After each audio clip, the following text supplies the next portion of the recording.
yours. Systematic bullying that's happening.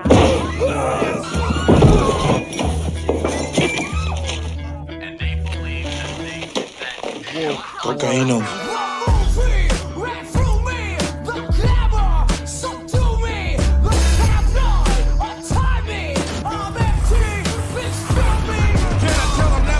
Never had a gun, but it's the wax that the Terminator X spun. Now they got me in a cell cause my records they sell. Cause a brother like me said, well, it's born like this, immaculate conception. Not transform like this, perform like this, which yells you a new weapon. I don't contemplate, I meditate, then off your head. This that puts against the bed, this that I got realness, I just push, cause it's in my DNA. I got millions, I got riches building in my DNA. I got gunk, I got evil that rot inside my DNA. I got off, I got trouble, some heart inside my DNA. They seem animalistic is what I mean. No, they're worse than animals. The woke mob, they ruin everything. They stop Ben Shapiro from going to events and speaking. They stop Ann Coulter from doing it. I will never surrender even a single inch of ground to a pitchfork mob.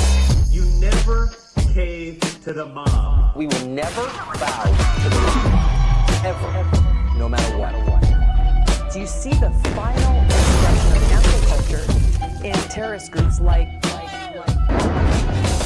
We'll see who cancels who. They want you to comply. Hello. Hey, how's it going, everybody? Hi, everybody. You're having a good week. Hi, all. How you doing? Lance is here too. Welcome, Hey, Lance. Lance. Was I not here before? Oh, because you guys were backstage. That's true. Happy Halloween, everybody. Happy Halloween. Happy Is everybody Halloween. going trick-or-treating? Spooky. It's giving Yes, Halloween in your background. I got the orange lights on today. It's very festive, Lance. I love it. I loved Lance's video on scary movies, the top scary movies of 2025. It was really, really good. And he saved me $6 because I was going to rent an astronaut. But now I will not. I don't watch scary movies. I am not a fan because I'm the type to think of me as the victim in the story and the person that dies, and then think how that's like so real. I go to sleep, I think about it. I like, and I'm too scary. I live alone. I'm just scary. Oh, well, that's understandable. Yeah, because especially if you're watching something like a slasher, and you're living by yourself, you'll just psych yourself out. There was this one movie I can't remember. It was long ago, years ago, and I can't remember the name. The Sixth Sense? No, I don't think that was it. It was whatever. I think The Fourth Kind. No, this one of them where the lady lost her baby, and it was like alien recordings, and her man killed himself, and everybody in the town was killing themselves. This is true story. Oh, that sounds familiar. I think I've seen this. I don't know what it is though. Is it the I don't know. Let me see if my chat knows. But it was like one of those movies, and I went to the movie theater. I was in college. I went to the movie theater. I thought, okay, let's go watch it. Baby, I left that movie theater thinking, my goodness. So they had like videos, like actual videos from what happened in this small town. I think the lady was like a psychiatrist or something like that. Her man ended up killing himself, and the whole town started having incidents of that. And it had like videos of people levitating and stuff. I said, it was actual footage, and then real recordings. When it's real, I'm like, I wish I never watched it, and it has never left my mind. And those things shape how I'm afraid and scaredy cat till this day. So I'm like, I don't want no parts. I watched a bunch of scary movies lately. I watched Scream 6. I did not know that you apparently had to watch Scream 5 before Scream 6 because they reference it the entire time. So I'm like, okay, I'm assuming something happened beforehand because Scream 6 was available on whatever platform we were watching it on. So I'm like, sure. I also watched The Conjuring, the fourth one, and that was a lot of fun. But the endings are always so stupid because it's just like them straining their face and like using their powers, spoiler alert, to kill whatever they're battling. Yeah, so it's always super silly, but I like the suspense and whatnot. I forgot what else I watched. I watched something else too that I liked besides Weapons, which was obviously amazing. There's another scary movie that I watched and I cannot remember it now. But yeah, I've been trying to watch a lot. I always do in the lead up to Halloween. because once it ticks over to November 1st, then we switch to Christmas movies until January, which are my favorite. Hallmark movies. Specifically, the romantic comedies on Hallmark. Those are the best. Oh, I I love love me them. some.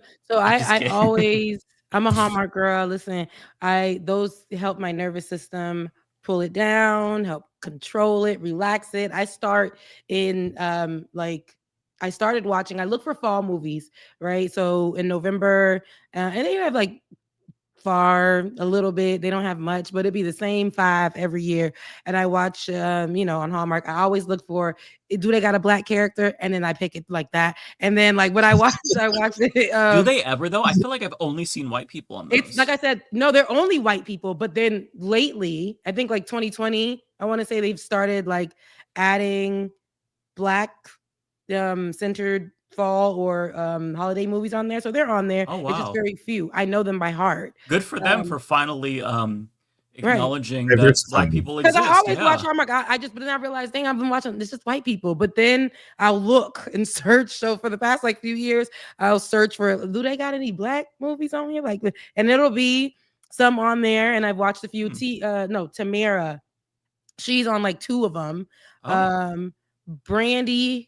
No, that was Netflix. So Brandy had one on Netflix last year, but they got to be cheesy. They got to be cheesy. They got to have where it's like, now that did not happen, but it still feels good. It's cute. It's fairy tale.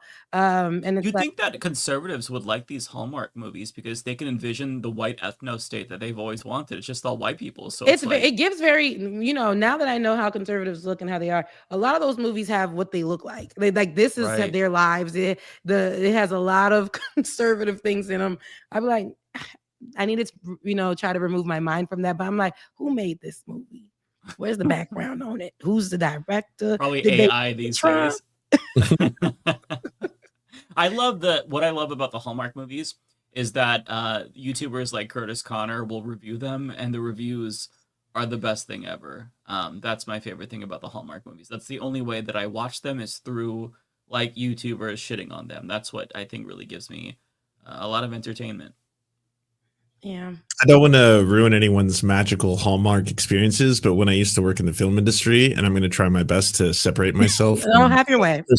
The person who revealed this, but a person I know who told a person I know who told a person I know, definitely not me, was working with the Hallmark team doing special effects for them, and noticed that in shots, they intentionally wanted them not to have any disability parking in the shots because apparently in the Hallmark universe, people with disabilities don't exist.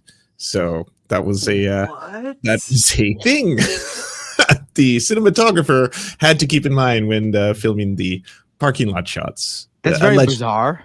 Allegedly. Yeah. Allegedly. Oh, look, allegedly. But wow, now I got to start. Wow. I got to start looking out for that. I mean, those movies are cheesy as fuck anyways. Who actually watches them? No offense. They don't want like a disabled person to taint the magic of the holiday season or whatever. Very insane. Do they even have like gay characters, like a gay friend who's like, girl, you need to get with him or get back with him? Like, do they have any diversity at all? No, there's like I told you, there's like crazy. Now we know allegedly that they're anti-disability. They're allegedly.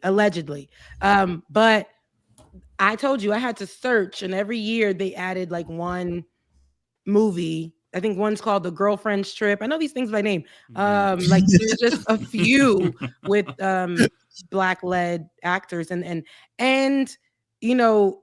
they'll do this thing where it has to be, if they're going to put somebody who is black in the past, you got to really stare and be like, that's real ambiguous. Is that? And they won't they won't put them in. They still put them in the predominantly white towns. There'll be these small towns that are in the middle of nowhere, but it's just white folks. I'm like, now how did this Asian person find their way? And they're the only person, and they're making it seem like this person is white though in this community. Like everything is. I'm like, no, it's not. Now y'all know that's not how it goes. But racial dynamics don't exist. It's kind of like no one sees color kind of a world. yeah, it is. And to answer your question, Mike, if there is a gay character, they will be the most like flamboyant stereotype you've ever. It has to be the hairdresser or the wedding coordinator. Who's just like, hello, when they walk into the room, and that's He's the one that convinces her to get back with the man after they break up before the whole like.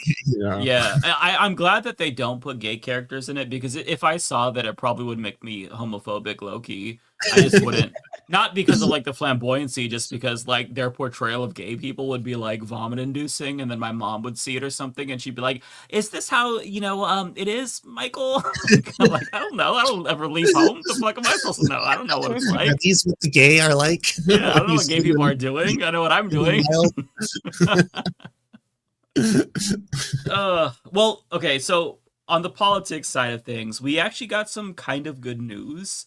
But the reason why we got this good news is deeply depressing in the first place. So I'm not sure if you all followed this story, but this man named Larry Bushard, he's a retired police on his local community. We lost you for a second. We lost you, that Mike. man name, and you're back. The feds Okay, said where'd you not lose today. me? They don't want you to talk about anything. You said the word. You're trying to say his last name, but it cut off at Bush, so I just heard Bush. Of course, it cut off right there. That makes sense. Yeah. So this man from Tennessee named Larry Bushard, retired police officer, he went on his local Facebook community page. A what police officer? A retired police officer. Okay. Matt. Y'all.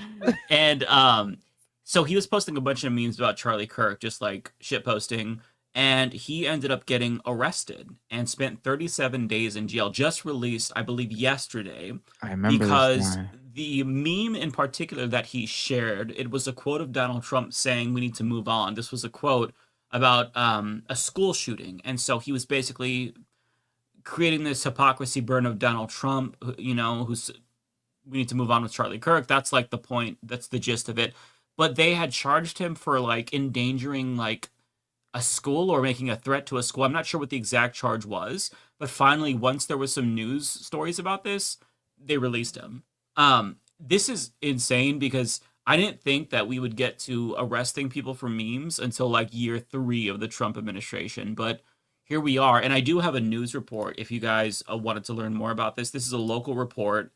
And thankfully they did this report because it's crazy. It's such a surreal story where it's like, you hear about somebody being arrested for a meme and usually you look into it and there's something a little bit deeper about it. But no, this is very cut and dry. He was arrested for a meme and all of the so-called free speech absolutists aren't saying anything about this. Like, Joe Rogan is talking about how people are getting arrested in the UK for posting memes, but not a word about this. Jailed for a meme. Tonight, a Middle Tennessee sheriff defends the arrest of a man for posting this online meme, quoting President Trump. Good evening. I'm Rory Johnston. And I'm Carrie Sharp. Free speech advocates are sounding the alarm about this man's arrest. But in an interview, Perry County Sheriff Nick Weems claims this man left him no choice. The sheriff sat down to answer some tough questions from News Channel 5 chief investigative reporter Phil Williams. Phil, there are a lot of people out there who are outraged over this. That may be an understatement. Larry Bushard has been behind bars for more than a month, and right now he's not scheduled for another court appearance for more than 5 weeks. The question is, should this case ever have gone this far? Yeah, there's been some very, very bad phone calls that my employees has had to endure. Our dispatch has had to endure. For Perry County Sheriff Nick Weems and his office, the last few weeks have been rough as word has spread about their arrest of 61-year-old Larry Bushard for a Facebook post. A local judge set Bushard's bond at $2 million. He's been here for 35 days. 35 days over a meme. Well, it was a series of posts, but yes, the one post that he made was the one with Donald Trump that got everybody's attention and was considered threatening.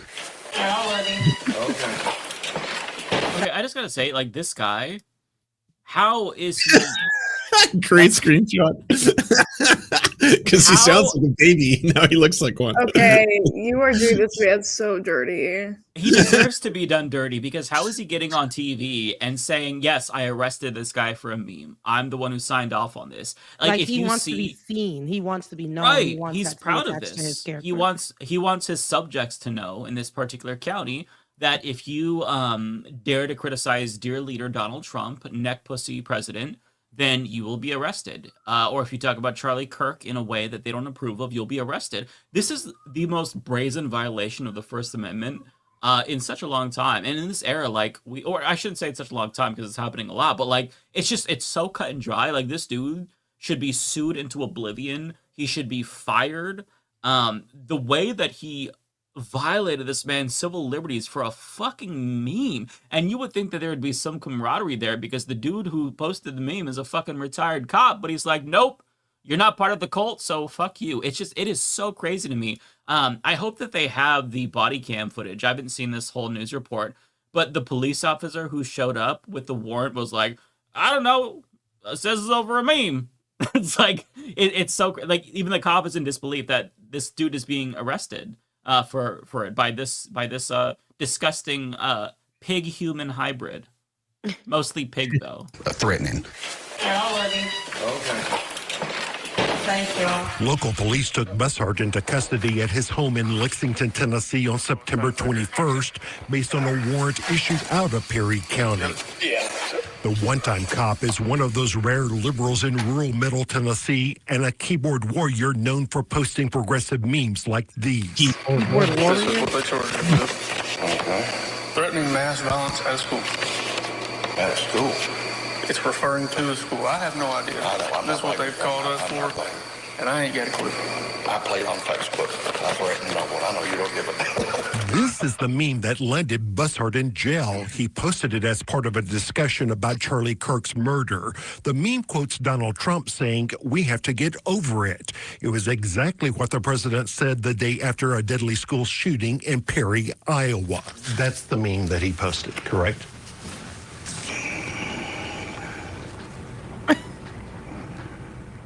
That looks like it, except this part was blurred out. This the fucking face. dipshit. Where is the threat in there, Sheriff?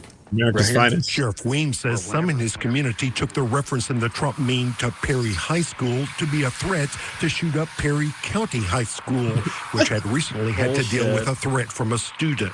Whenever you come to a Perry County page, okay, that is set up to let people know what's going on in Perry County, and you post this talking about Perry High School shooting. It doesn't say Perry County High School. It says Perry High School mass shooting one day after, okay? That led people to believe in our county that he's talking about Perry County High School because it doesn't say Iowa either. But you also knew this was an existing meme that was already out there on the internet. Correct. And so it's clear he's not talking about Perry County High School. We knew. The public did not know. No one even replied to that one meme. The meme that's in question here. Okay, he's admitting here that he arrested this man for no reason. Also, the guy afterwards said that nobody even replied to it. So they just like plucked a random ass meme out of obscurity to arrest this dude. There were other memes that were much more spicy than the one they actually arrested him for, none of which should get him in trouble, obviously. But it's so fucking insane that they're defending this. This is a mind-blowing case. Like, they just straight up arrested somebody for a meme. I can't get over this. Like, the fact that this dude isn't already getting called on to resign is crazy. And this is in the state of Tennessee that brought you amazing people like Randy McNally, who, if you don't remember, is posting fire emojis on Twink Bussy Instagram photos. This is somebody who voted to ban drag. The whole state tried to ban drag. The governor was also in drag. So, I mean, this whole state is run by a bunch of fucking ignorant fools. And now they're arresting somebody for a fucking meme claiming that he was going to shoot up a school when he was just quoting Donald Trump. Like, if you could be arrested for a meme quoting Donald Trump, like, they will make up some bogus bullshit to arrest you for literally anything. It's crazy. And it's clear that even though the sheriff is playing dumb, they're just trying to make an example out of this dude to get everyone else scared and to get them to acquiesce and just not criticize, President Neckpuss or Charlie Kirk or anyone on the right. No one said this is a threat against our school. No one even mentioned it. Chris Ergel from South Carolina heard about Bussard's arrest and started a Justice for Larry Bussard page on Facebook. A reasonable person cannot possibly interpret that as a threat. So I'm not sure what he's reacting to. I think it might be his own feelings. So why not just inform the public that this was not about Perry County High School? Because here's the thing, whenever you're dealing with something like this and you've got multiple people that is now scared to send their kids to school. Oh, shut up. We tried to take a different approach and go and speak to this guy and say, hey, look, this is what you're doing. Freedom of speech, you know. As Bussard's wife explained to police, he saw nothing wrong with what he had done. That's what I'm saying. I'm not saying you did or did not commit a crime. I may have been an asshole, but that's not illegal.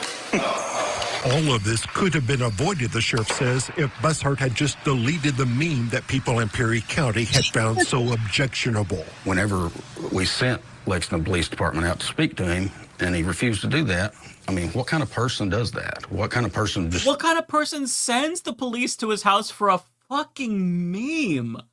I mean, I just cannot and get who over sent this. the person? And who sent? That would be this pig right here who is claiming people are outraged, but he's the only person who's outraged. He's the only person who's claiming. So that this he's was taken as seen a the threat. meme and he thought, let me jump on this and let me go pick up this former cop because he's not in alliance with how we're supposed to think. Let me go pick him up. I'm sorry. I'm so sorry. Rebecca, go ahead. No, baby, go ahead. This feels like a lover's quarrel. I'm sorry.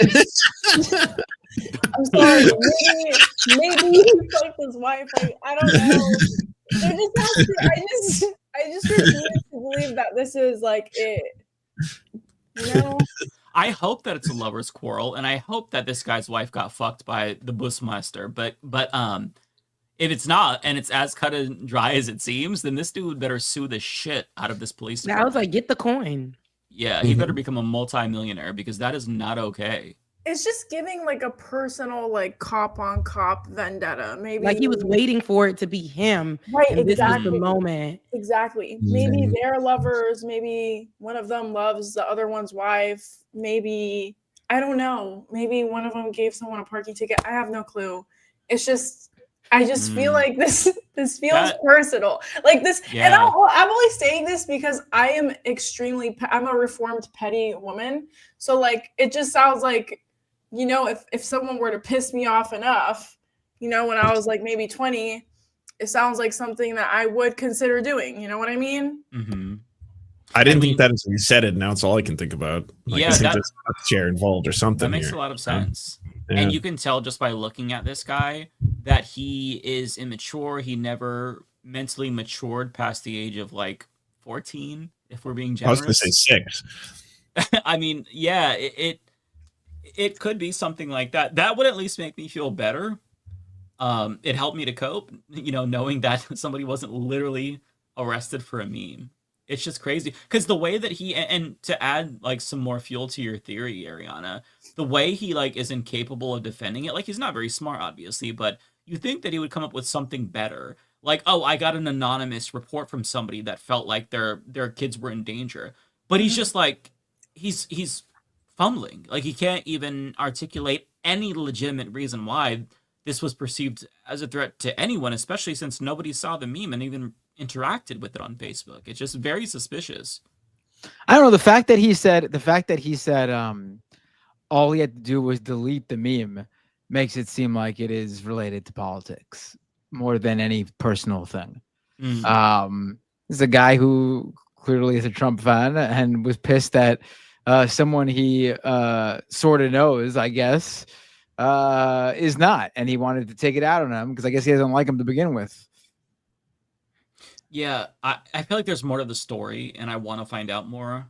And I hope that, you know, Bussard. I like my theory more though.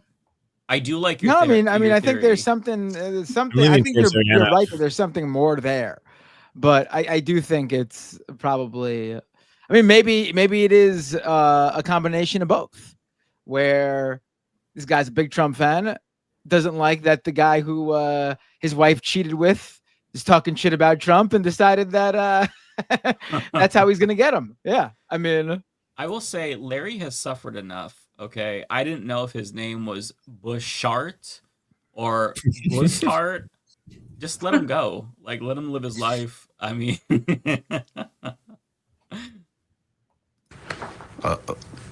Says he don't care. You know, I'm not taking it down.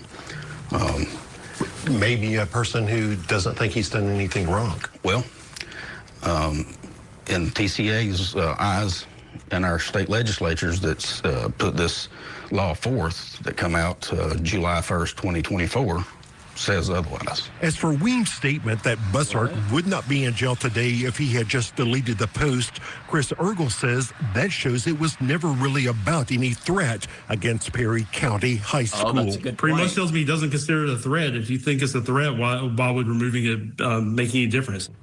In your heart, do you think Larry Bouchard was threatening to shoot up Perry County High School? In my heart, I think Larry Bouchard knew what he was doing once we made contact with him, or once law enforcement made contact with him. And I believe that he knew what he was doing. And in my heart, he violated the law set forth by our legislatures. Bro. And Mr. Bussard's attorney has filed a motion. Okay, he's pronounced it Bushard and Bushart, and this poor man, he's suffering so much. But that's pretty much the story. Thankfully, he was released. But yeah, I hope that he gets the bag now, because that is just, to me, that's so outrageous. I don't even know what else to say. I think that's it. Like, I haven't heard of the story, but when you put it in the chat earlier, I was like, wow. I mean, I know this was happening, but we still have and this is the threat that they made when they were like, anybody who's speaking against Charlie Kirk. So he's just doing the work of Donald Trump. He's doing the work. Charlie said that there was a thin blue line in the flag in the background. I didn't catch that. Oh, but yeah. just knowing that, it tells me everything I need to know. Like, these are people who are going to die for Donald Trump, kill people for Donald Trump. They're going to, like, the simple fact of Donald Trump and his administration and people who follow him and speak for him and represent him online. We're saying, you know, if anybody says anything against Charlie Kirk, we'll make sure that they go to jail or they'll lose their job or anything. And we've seen that. But this case right here, that man been in jail for a month. A month. Right. So yeah, it had to be a personal thing. And he's a former cop, so in a small town. So this cop knows him, probably worked with him, you know, something of the sort. So there's some familiarity there, has to be. And even in this all seems like this is a Saturday Night Live sketch or something like that, because even in the presenting of the meme, the man looking at it like, he's like, so do you recognize this meme? He's looking at it like, analyzing it like, I know, that took so long. And they're gonna say, well, the eyes were different. See, the eyes were blurred on what we see. It's like, this is so stupid. Even in the reporting, it seems kind of leaning like making Burchard to be like somebody, like he's what do they said, an internet warrior? Right, Keyboard yeah. warrior is what they Keyboard use. warrior. And it's like, well, so what are we saying here? And it's like, and then he said he could have simply just deleted the post. No, why? Because why? Mhm. Why? That's his right to make that dumbass post. Like, he can meme, we can shit post. That's the First Amendment. I feel like they need, like, you would think that sheriffs would have to be privy to what's in the Constitution, but it seems like they don't know. Maybe we could give them civics courses, or, you know, have them take classes about the laws that they're supposed to be administering, because that's just incredibly embarrassing. On the note, though, of political persecution, I don't know if you all heard, but Kat Abu-Ghazala, she's been on this show before. She was indicted this week because she was protesting outside of an ICE detention facility in Chicago. She was assaulted twice, I believe, and she is now indicted for conspiracy and something else, and she faces 6 to 8 years. It's for impeding an SUV, I think is one of the charges. Like, yeah, For I what? saw a funny post on Blue Sky that was like, look, no shade on Cat, but like if you think a Labubu sized woman was capable of impeding the travel of an SUV, then like Right. you can't take this shit seriously. I think that they're trying to like lay anything they can on her, and that's one of them, is that she was willfully obstructing the ability for an SUV to travel to do government business, something to that effect, right? Where it's like if you watch the video, she's protesting and a cop grabs her and violently throws her to the ground. Well, sorry, not a cop, a fucking ice Gestapo, and that's like the extent of it. Yeah, there's an interview. She posted a video on her channel where she explains this, and she says this is political. Here's her comments on Chris Hayes' program about the bullshit indictment. What we have seen at Broadview against protesters is horrible. We've been punched, dragged, thrown, shot with pepper balls, tear gassed, rubber bullets from snipers on roofs going into local businesses' windows, and that's all on camera in public.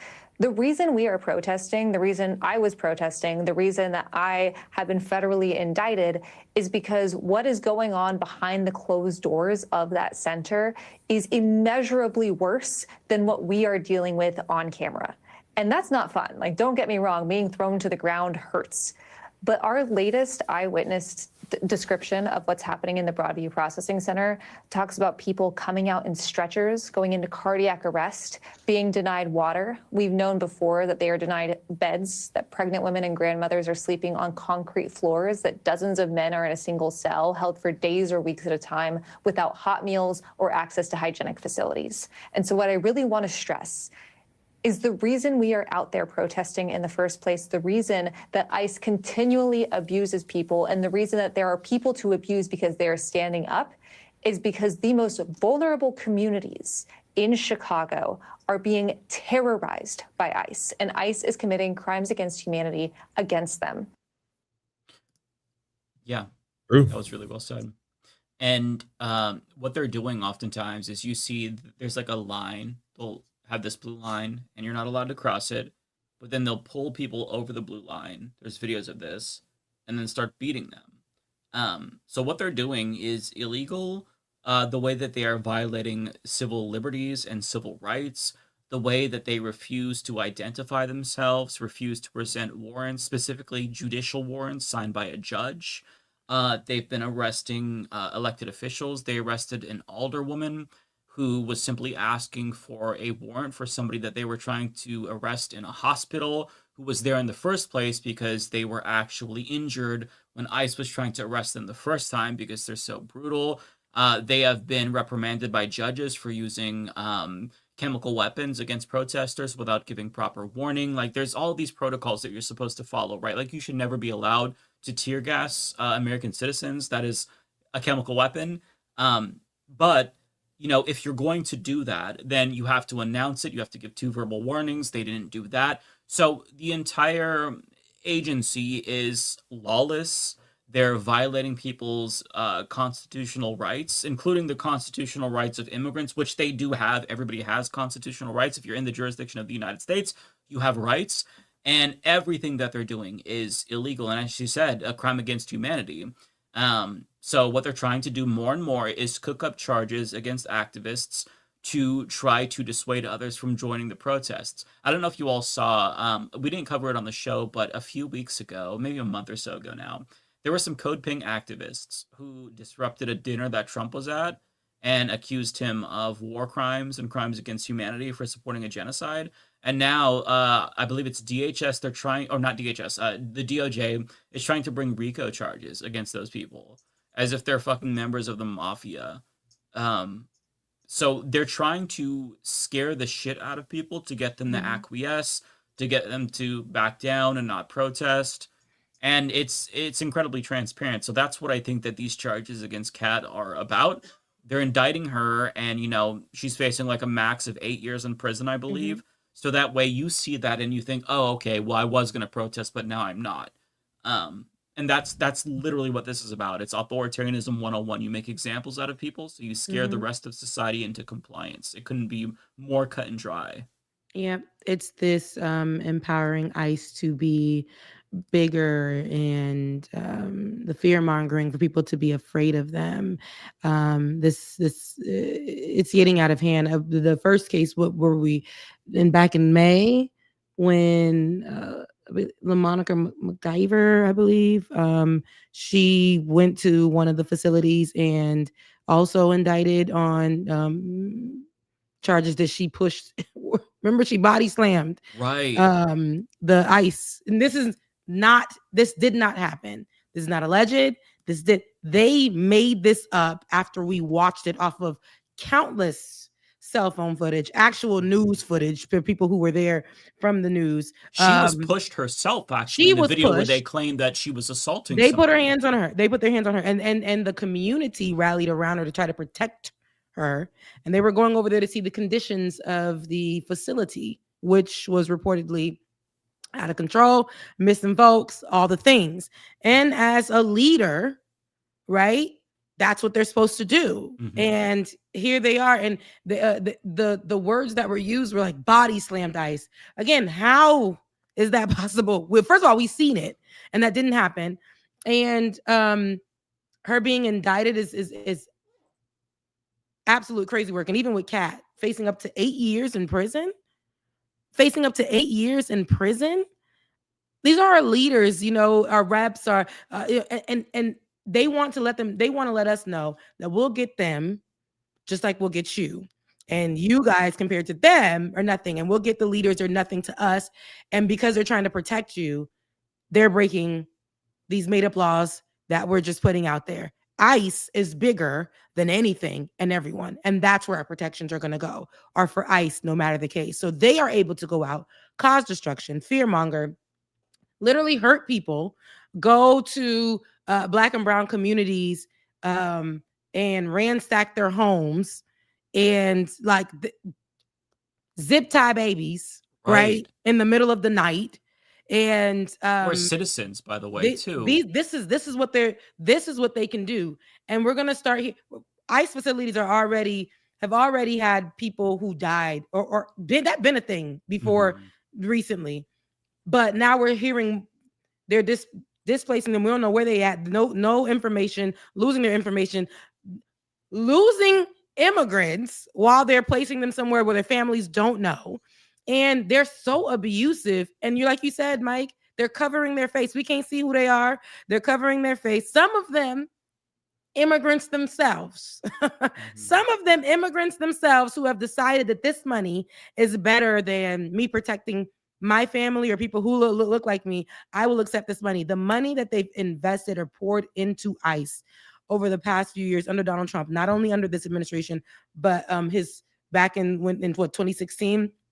They were pushing and growing ICE and making them these Nazis to be able to go out. And then the propaganda that they put out, the lies. I remember when Donald Trump first got into office, one of the first things that we discussed was, I think he was in, I want to say Boston. And immediately it was this whole thing where the lies, where they covered everybody else's face that they took, but the Haitian actor that was on there saying, looking straight into the camera, like, Obama, blaming Obama or saying, Obama's gonna free me. And Obama got nothing to do with nothing. But people are believing these things and thinking that the comment section that I read that day was people saying, "Oh, he needs to go. Like he needs to go. They need to beat him up. He's killing and raping people." What Donald Trump has done and is continuing to do is finding people with stories, literally one-offs that are very sad, but saying that because this immigrant went and did this to this white girl in this community, probably killed her or whatever, this is who they are. This is what they're doing entirely, when that isn't the story. When we look at the statistics, that's not even a thing that happens often. White folks is killing they folks, right? This is what's happening. Y'all people killing y'all people. But they'll do that, and then people will be online and say immigrants must go. They're dangerous to this country. They're stealing our jobs. So stopping somebody who looks like they could be somebody else from somewhere else, maybe they're a product of immigrants, maybe they're born here, but that's not enough. If you look suspicious, you're getting stopped. And I think you reposted this, Ariana, and I seen it, where they pulled over a mother and because she could not recite, I think it was her social security number or something like that, he was aggressive with her and began to like beat her up in front of her child. And this is not something that we should be seeing. And it's going to get worse where we'll start to see them. And I hate this because we see police officers do it for years where they shoot people, just shoot them, right? And these ICE officers they're so dangerous. They're carrying actual guns and they're in the street and they're scaring folks, but they're putting their hands on folks, and I don't want it to get to the place where they're shooting them, right? And they're killing them. But I feel like it may get to that point. They're so dangerous. They are so dangerous and unfortunately so powerful. And it's gotten really bad. It's gotten really bad. I got a question. Do you think it's considered moral to join ICE as an infiltrator, get that $75,000 a year paycheck, and then spend the whole time accidentally falling over on other ICE agents, just like a Mr. Magoo, just being like, whoa, whoops, and then you just keep on, just like tumble all over the place, and so they can't do their job? Would that be ethical? I think it would be ethical personally, so long as you do that. And it might be based depending on how much you're able to sabotage them. Because, so one thing that Stephen Miller said, because Governor J.B. Pritzker of Illinois had threatened to start arresting ICE agents because they're just like completely lawless, breaking the laws.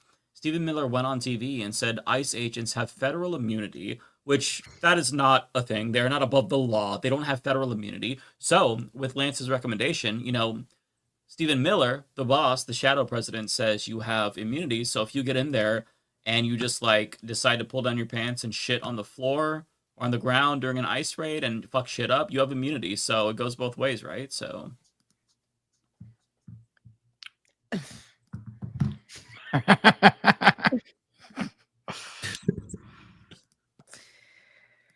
Yeah. Okay. I do have more videos. We have some more lighthearted stuff because that was all depressing.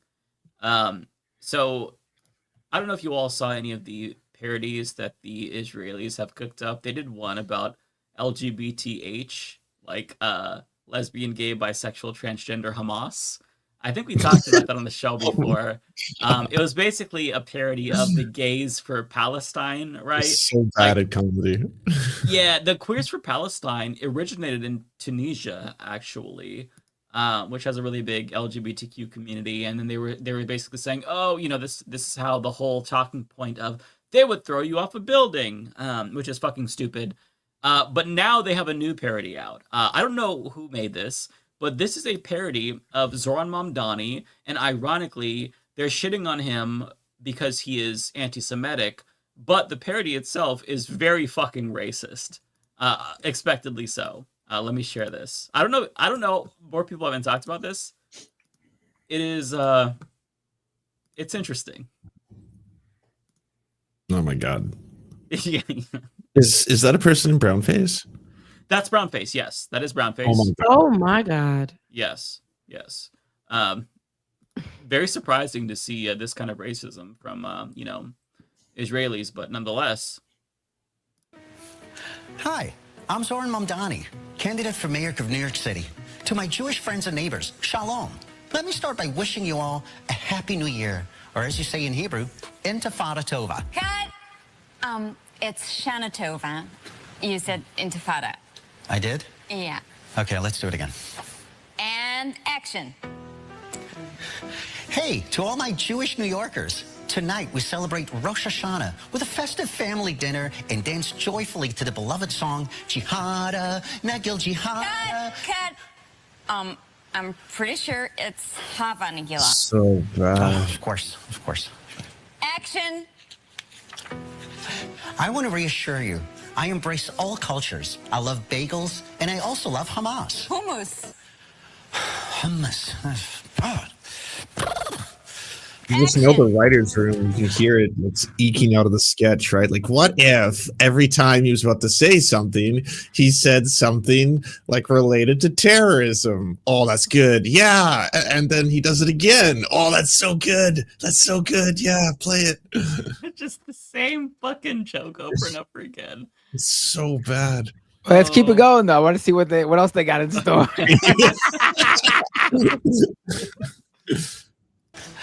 Dear Jewish friends, I promise you, I will fight anti-Semitism. I think about the Holocaust every day, that horrible time when Jews were transported by trains to the concentration camps. And it always reminds me of how my aunt stopped taking the train because she was afraid to go with a hijab after 9/11. What? Vote for me. And together we'll make New York City better and safer for Jews from Islamophobia.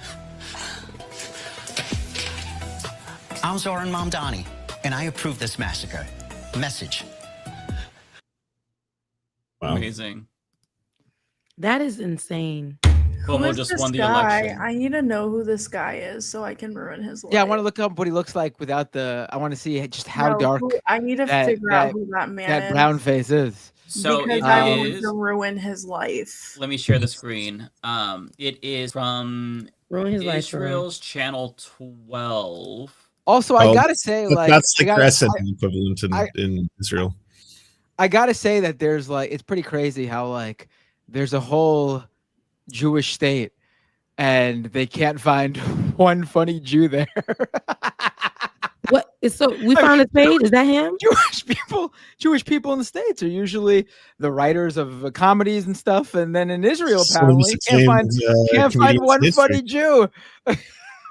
No, to be honest, I don't even think it's that. I just think these motherfuckers are so fucking racist that it literally impedes their ability to actually be funny. Like literally everything just goes back to this ideology of terrorism. I don't even think it's a problem of them not being funny. I just think they've been brainwashed so much to oblivion that they're literally brain rotted to just program into like Hamas. All the responses are always Hamas. Like, I mean, have you seen that one that makes fun of Greta Thunberg? It's like it's also like, equally bad. Yeah, It's but very like there's no way those people can be funny if they just got over their racism. I mean, they're just untalented, not funny, and racist people who are writing these things. It's ridiculous. It's really bad. It's not even like, listen, I'm someone who, if a joke is really, really funny and it's punching the right way, you could break some rules when it comes to edginess. But this is not what this is. Obviously, this is just bad in every level. So go ahead, Lance. No, that yeah was the extent of my comment. I you know, I'll add maybe that is an example of, if anyone here likes SNL, the worst SNL sketches of all times are the ones where at the very start of the sketch you realize what the bit is going to be, and they're just going to hammer it to death like 10 times over. You're like, oh, okay, here's the setup and here's the punchline. Now they're going to do it like 5 times in a row. It doesn't get funnier, right? It just like it gets so much more painful to sit through. So. Yeah, it just is the same thing over and over again. They don't like subvert your expectations and bring in something different. But I do have another really great parody. This one might actually be worse. So Jon Stewart, he recently talked about Barry Weiss, and he talked about the Free Press in particular. Their insane reporting about how the victims of mass starvation in Palestine, it wasn't actually that Israel was starving them. It's that they had pre-existing conditions. Like, it's a whole really great segment by Jon Stewart. Watch the whole thing. The Free Press decided to hit back with a parody of Jon Stewart, and they got dunked on so hard they ended up deleting it. So I can't find this is so cringeworthy. It's the worst thing. Wait, you don't have the video? All I can find is this one because it's deleted now. So it's just in the corner. But you get the sense of like. Wait, it has to be somewhere. Maybe I have it. It's from that. You do tweet. have the full. Okay, you do. Well, I shared it, like not the full thing, just what that guy posted. Like, is that what you're playing? I'll try to pull it up. You have the video itself, like the full screen. Yeah. Here you go. 1 second. Okay. Yeah, because all I could find was that one with the like vertical video in the corner. Like, you get the gist of it, but I want people to enjoy it, and it's. But she's parodying John Oliver, not Jon Stewart, right? Because I saw John Oliver in the corner. John Oliver, yes. I'm sorry. Okay. Yeah, No, wrong John. Here, I just posted it in the chat, the private chat. Okay, I'll bring that. Also, some people are asking what time Chris Smalls is coming on in the chat. I'm sorry, I texted him. I haven't gotten a response. Oh, no worries. What? I thought you No, said it. no. He said he was coming on. Oh, okay. 2 hours Okay. ago. And then I texted him again and I was like, hey, what time are you coming on? To which I have not received a response yet. Yeah, we have an open door policy with our guests. We just tell them to drop in and drop out whenever. So He can take his time, Binder. He's an American hero. Right? Oh, he's of a course. legend. Yes. Yeah, he gets to do what he wants to do. I'm so sorry, chat. If he doesn't end up showing up, I'm really sorry. I know he's in Italy right now, so Oh yeah, time difference. No, I think he's in Italy. I don't know. It could have been old post too, but he's been a little slow with responding the past couple of days, so he might be doing some shit. Either way, if he's not able to make it, we can reschedule. But yeah, just the thought that he would come on is amazing. But okay, this is the video. Okay, I'm glad we have the full thing. Ooh, I'm ready for cringe. It's bad. Welcome to Yesterday Today. I'm your host, June Oliver, and tonight we're doing the same thing we always do, channeling our anger issues into a PowerPoint presentation. What accent is Our this? first victim tonight. Right, that's the press. That's the thing that got me. Like, listen, I'm not an impression virtuoso. I'm not a, but I know what a British accent is. Does she think John Oliver's a Looney Tunes character? Like, it sounds like a Muppet. She's doing a Muppet. It sounds like she's like, "Hi, I'm Elmo." It sounds like Elmo. Definitely. I'm John Oliver. Hi, look at me. I'm British. I can't believe that she watched this back. It was okay. She was like, post it. I would be crawling in my fucking skin. Again, people, this woman is one of the Free Press's star reporters. This isn't some like online influencer who's got no status to worry about. No, like this isn't someone who doesn't need to worry about like people taking them serious. This is the Free Press, whose editor-in-chief now is running CBS News. This is their star reporter. Now, listen, I'm not saying you can't, like, people who are reporters can't do comedy or fun and do something else, but like you also got to be good at it if you're going to do something like that. And this is just not it. This is just really bad. This is not funny, nor is it a good impression. This is just, I don't know what you're thinking that it even, listen, I can see like doing this, watching it back and going, this must never see the light of day. What was I thinking? The fact that I got this far, that it was edited and accidentally posted, that it even made it to being uploaded to begin with, is insanity. And bro, we're 16 seconds in. This goes on for 1 minute and 40 fucking seconds. How crazy is that? Okay, I'll press play. This is, oh my God, trigger warning. Get a load of this, fatty. Is Olivia Reingold, a journalist who recently reported facts that I did not like. I did not like them. Allow me to explain the job of a journalist. As a comedian, this is something I know a lot about. The #1 job of a journalist is to Their whole shtick is that like comedians today are the truth tellers. You can't be going around saying now, oh, this comedian that criticized us, he's just a comedian. What does he know? I mean, this whole, like, these guys are the same people who are like, oh, check out this this amazing interview. Joe Rogan has just blown the minds of everyone with this amazing thing he uncovered. These guys, give me a break. And it's ironic because she's implicitly saying here, oh, well, you know, John Oliver is not a journalist. He's a comedian. I'm a journalist. And she tries to do comedy. Like, okay, if you want him to stay in his lane, stay in your fucking lane. Well, she's clearly making it clear that she, even if she doesn't want to, she stays in her lane. She literally cannot leave the lane no matter how much she tries. She's in an autonomous vehicle trying to take over the wheel to get into the comedy lane, and that car's like, no, we're not turning. I'm sorry, you can't do this. I'm just seeing this caption too. Do not mess with June Oliver. Yes, because she's so like, she's such a firebrand. Like, this character is so edgy. Like, what am I watching? It is unintentionally hilarious. this accent. Honestly, yeah. I don't even know. Like, how do you listen? I've heard people do a British accent. This happens to me sometimes, even, and it like veers into like an Australian accent or something like that.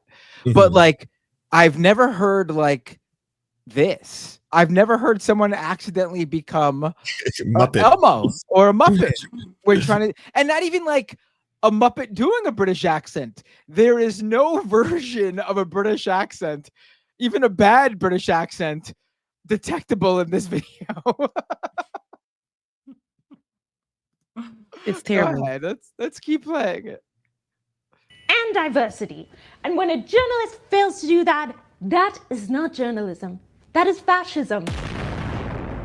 And look, I know I'm just a comedian, but I do believe if tried at The Hague under international law, she would be found guilty of war crimes, thought crimes, fashion crimes, crimes, and the worst crime of them all, of being a Zionist. Oh, it looks like that's all the time we have tonight for our insults show. But if you'll allow me to plug a few upcoming appearances I have. Wait, hold on, on Tuesday, I'll be doing it. The script is on the laptop. Did you see it? I was like, John Oliver doesn't have a laptop on his show. He doesn't. This isn't a reference that makes any sense. Rewind it a little bit. You could see her trying to subtly tap the key to go to the next page or something, or move down the page. Look, see right there, because she couldn't even remember a few lines here. She's got to read them off the laptop. Oh, what comes after Zionist? Oh, right. Okay, good. Also, the last thing is usually the punchline. I don't know why they thought saying Zionist is a punchline, but it's unintentionally, maybe. Go ahead. For our insults show.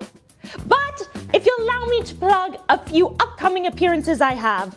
On Tuesday, I'll be doing a tight 5 at the New King's March. Then on Friday, I'll be doing my weekly live stream with Al Quds Network. Last week in Hazard tonight. Thank you, Boomers. Good night, Boomers. Sleep well.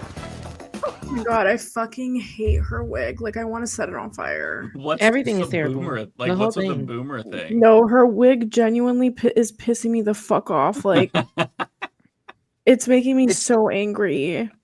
It's not even John Oliver's hair. Like, what? No, that's what I was saying too. Somebody said she gave Shakespeare. Who the fuck has hair like that? Like, let's be so for real. Oh wait, you know what it looks like? Have you guys seen K-pop Demon Hunters? Yes. No, I haven't seen it, but I know what you're talking about. I've seen it everywhere else. Baby Saja without the hat. That's the hair. That's the hair. She looks like Lloyd from Dumb and Dumber. I can see that. Does she not? I get that. It's all bad. What was the point of this? What was it? She was really mad that John Oliver fact-checked her terrible report that she posted about how, these children in Gaza, they're not really starving due to famine per se. They have pre-existing conditions, and that's not being reported on. When it's like, okay, but like that doesn't prove the point that you think it's proving. If they have pre-existing conditions, yes, they'll be more vulnerable to famine, but like they're not sick specifically because of the disease they have. They're sick because they're being starved to death, and it's accelerating their decline because they have these conditions. I genuinely don't even understand the point that she was trying to make, but they lauded themselves as oh, this is real journalism. All we did was just Google it, and I can't believe no other outlet did this. It was so bad and insane, and everybody was shitting on them for it. They got extremely defensive, and they're still very clearly defensive after John Oliver, jumped on the bandwagon to shit on them. It's just so unserious. I hate it. I think this is embarrassing, especially for it coming from the Free Press. I just went on her page. Well, they thought so too. Because they deleted it, so it's gone now. As they should have. Although nothing is, permanently deleted on the internet. It's there forever, baby. Somebody already screen recorded it, downloaded it. Somebody already, and they're ready to. Yeah. I do have more. This one is a little bit more dystopian. So there's this company called 1X, and they just announced a robot called Neo. And they have a demonstration. I just want to play this for you all and get your reactions. I have some thoughts on this, but I want to know what you all have to say. I got a video coming out on the X1 robot tomorrow, so I know quite Do a bit you really? about it. Oh, perfect, Yeah. perfect. My name is Bernd, and today we're launching Neo, our humanoid for the home. Neo, the robot. Real quick, I just have to ask, why do all tech people look like this? Yeah, Elon Musk, I can imagine You know what? You know what? Teal. There's a look. There's a look. Oh, yeah. And this Doesn't matter what country they're from. I don't know. This is in the department of what they look like. They There's all a look. look degenerates. Right. They all have that look. If you look at if you take Peter Thiel, Elon Musk, this guy, all the other Sam Altman, and just like blend their faces together, like it's the same type of person. This guy the looks like archetype. iRobot. Like it's giving. You obviously iRobot. This guy looks like a robot. Yeah, it's Why? Why do they look like this? Why do they look like? What is it? Like, do they like? I think it's a mix of ketamine and having a thirst for human skin, like whatever That's that what it's aesthetic is, you know, like there's whatever it is, that's what they all seem to have going on. So this is a robot you can have in your home if you're rich. My name is Bernd, and today we're launching Neo, our humanoid for the home. Neo, the robot, Nene. Let you live with it. Yeah. You're just not telling me? Well, what does it do? Like my chores, I just leave and I come back and they're all done. Are you kidding me? No.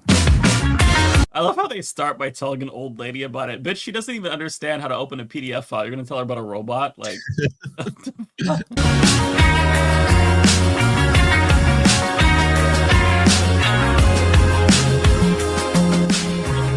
I'm gonna fast forward just in case that music is copyrighted. I don't trust these people. How we as humans, we really focus on the things that matter to us. You know, Rosie the robot would be ensuring family had time, or Data would help humanity explore the galaxy. And I really hope that when you get your Neo now, we can help give you back some of that time. It's So you just can really giving a spend it horror on film. what you feel is very meaningful. Oh, it gets worse. Ain't no sunshine when. Okay, copyright. Let me skip ahead.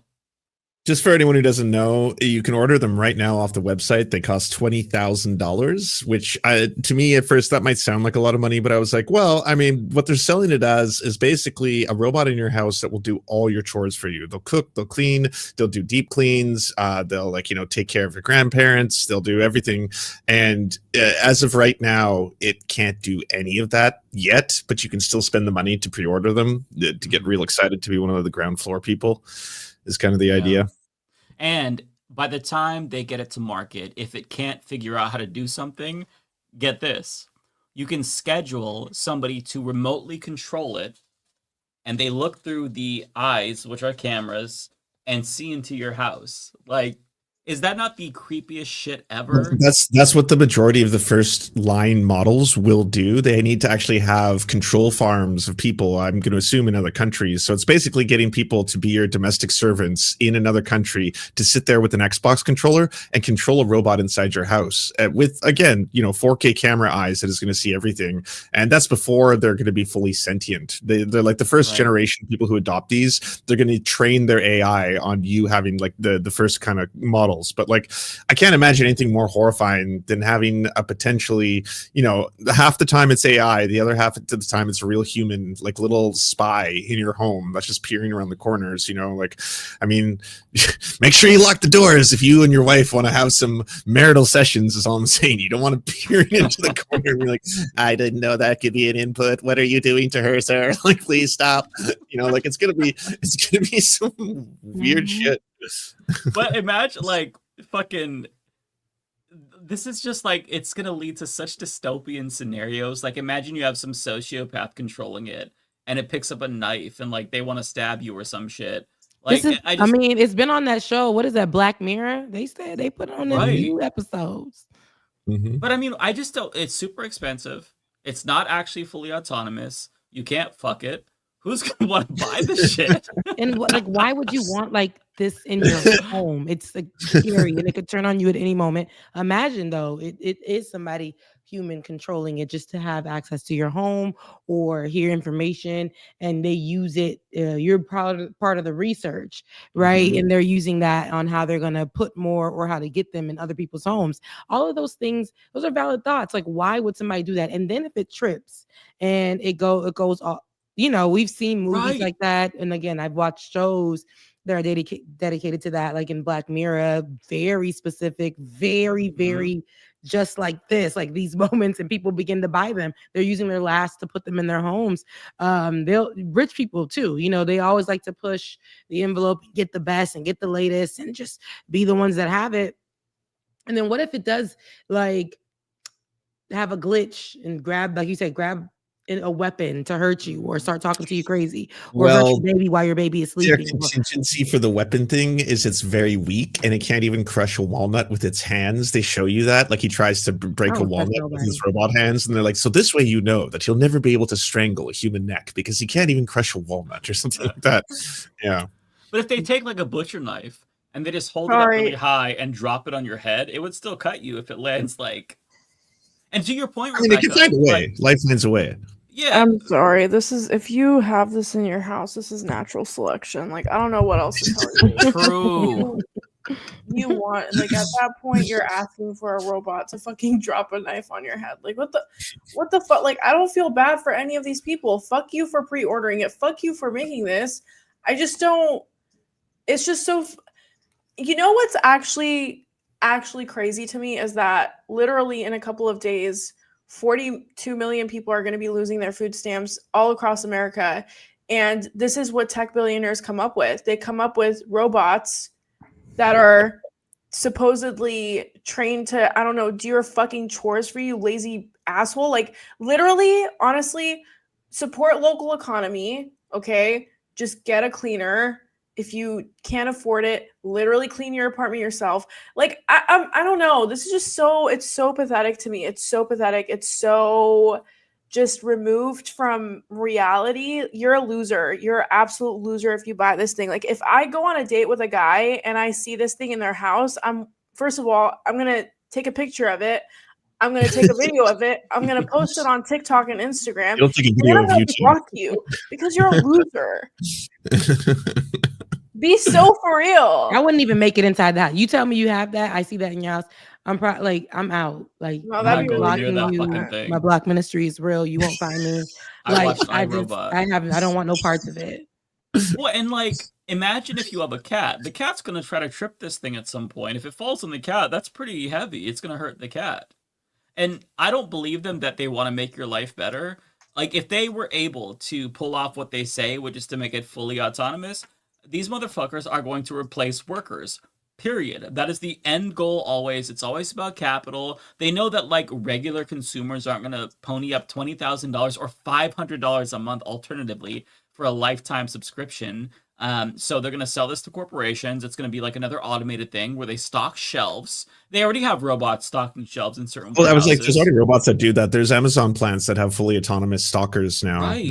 Yeah, and to Ariana's point, the majority of these big tech companies, if you look at the list right now, they are doing hundreds of thousands of layoffs. Like, it is a historic amount of different, like, what was it? Amazon's trying to do, I think, 40,000. And you go down the list of every major company, they are slashing thousands, tens of thousands of workers' jobs. And it's not as if they're like taxing any of this to be able to give people stability or to move on to another profession or have any kind of we're basically living through the next great work transfer shift in the same way that where there was the initial automation industries and the Luddites, and then after that there was overseas and shipping jobs overseas to other countries where labor was cheaper. Now you're seeing that they're realizing they're trying to replace vast amounts of their workforce with just shitty ass AI alternatives to everything, and it's an arms race to get there first. Mm-hmm. Yeah, it's scary. It's really dystopian. They have a couple of autonomous things that it can do. So I would highly encourage everybody to watch MKBHD's video on this. He talks about the problem and how they're basically selling you an idea but not an actual product. And anyone who buys this is going to be beta testing it and basically doing programming for them because it's picking up all this data on what's laundry, how to fold a shirt or something. And then there was also a demonstration with a Wall Street Journal reporter. and the entire time it was just somebody with an Oculus headset controlling it. It wasn't autonomous at all. But the things that they apparently can do is gonna be shown here, which it looks so fucking useful for 20K. Yeah, I don't want to ruin it, but the fact that like they couldn't even do the most basic of tasks. It was like put 3 dishes in the dishwasher kind of shit. This is like my favorite part because they act like this is so like incredible. Let me just press play here. I had to have you all see this part. All right. Yeah. Hey, Neo! Can you get the door, please?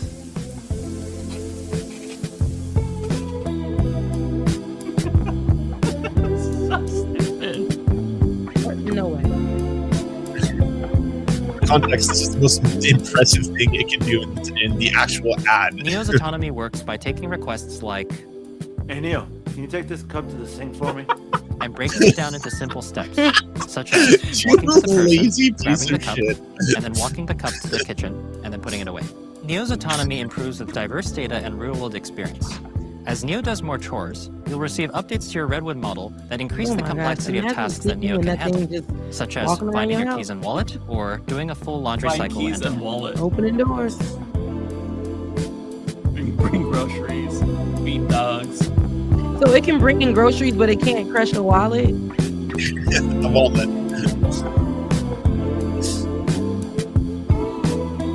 I don't trust nothing. I like how he's just standing. I have so much free time now to stand here. Like, why couldn't he just be at the other room working? Yeah, or I don't know, playing a game, doing anything. And why is it put it like where it's not near the closet? Why is it trying to put the hanger in this thing, this shirt, jacket, whatever? Like it's gonna walk all the way to the room. Like this is gonna. It takes 5 minutes for you to just put your fucking clothes away. It's gonna take 2.5 hours. By the time it's done with your laundry, you have to charge the battery. I just genuinely do not understand what the utility or value this would be. Like even if it was fully realized, bro, just put away your own dishes.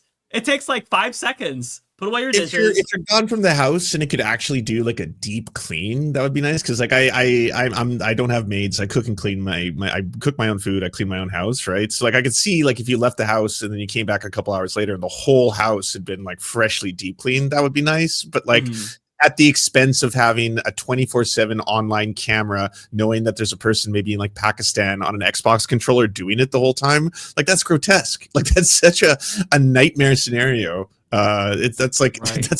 that's worse than it just being actual AI, you know? Not to mention like the abuse that the people controlling this are gonna have to put up with. Like some American household and like somebody is like, hey Neo, come here, and then like the robot walks in and then somebody jerking off. Like you know that's gonna happen. Like you know it's gonna be rife with abuse. People are sick. People are perverted, and if they know that there's like a human behind those eyes, they're gonna get some sort of a thrill out of it. It's gonna turn into some sexual thing. I cannot conceive of a world where this is a good idea. It's like in the sci-fi world, like with the Jetsons, cool, but the practical use of this, it's just non-existent to me. Like you said, Lance, I could understand like, oh sure, if you come home, it's nice, but I mean like. Just get a fucking those little robot vacuum cleaners. Even those aren't great though, because the one that I had, like it got stuck on. I bought a cheap one though, so maybe that's a problem. But it like got stuck on every single thing. It vacuumed up my dog's shit and almost destroyed my fucking carpet. I just feel like doing it by hand, doing things by hand, that's part of the human experience, and we should embrace that instead of just letting like a robot do this and potentially take our jobs. At $20,000, this is for extremely high-end consumers who want a novelty and to be the first adopters, right? Like no one's spending the cost of a car on a machine that can't even put away the dishes. Like you can't do that yet, right? Like when you see the tech demo, it barely gets like 2 or 3 dishes in. That takes like 5 minutes, and you know it struggles with that. Like if they sell it, that like eventually it's going to be able to cook and be able to clean, and it's going to be able to walk your dog and all this kind of stuff, right? Like it can't do any of that yet. It's all just a prototype. Right. The only way I could see something like this catching on is if you put a fleshlight on it. then people would buy it. You can't leave the sexual angle. Because that's what's gonna happen. That's gonna be the first fucking thing that's gonna happen. Like if you go back to technology, like VHS, Blu-ray, why did those pop off? porn because they were adopted by porn. So like if you put a pervy angle to it, then like the rich perverts will buy it. Other than that, I feel like it's never gonna fucking catch on.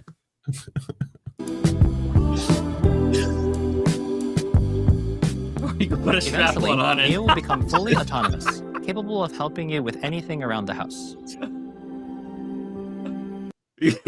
Your friend comes over and like, hey, let me see your robot, and then you forget to take the strap off, the strap on off of it. Like, oh shit, Neo, go back to the room, go back. Ignore that. That's not what it is. You have Neo film, you got the POV, you start pumping out some video. I hate this so much. Oh god. Honestly, the person who created this, we just need to like act and throw him in prison right now before he commits a crime. How is he more strange than that dude who's like injecting himself with his son's blood to try and live forever? He's somehow Who's doing that? There's a billionaire or multimillionaire who's like, I have the body of an 18-year-old, and he's like 46 years old, and he's doing all this like super expensive biohacking and stuff like that he's constantly saying is making him look like younger. He looks exactly his age. Like every time I see a photo of him, everyone's like, oh my god, I can't believe how long he looks. He looks like a 46-year-old, like an in shape 46-year-old. That's what he looks like. He doesn't look like some miracle of nature, but he's actually been getting like, he takes his son's blood and plasma and injects it into his own body to be like, I literally have like the organs of an 18-year-old and weird shit like that, where it's That's just like, what weird. the it's weird. It's weird. Rich It's people do fucked up. weird things. I told you, they'd be the first ones to buy this robot and be doing all the Yep. weird things that Mike was saying. I'm not wrong. Like, I know they would do this shit. Like, human beings are twisted. What's this guy's name? It's Brian Johnson.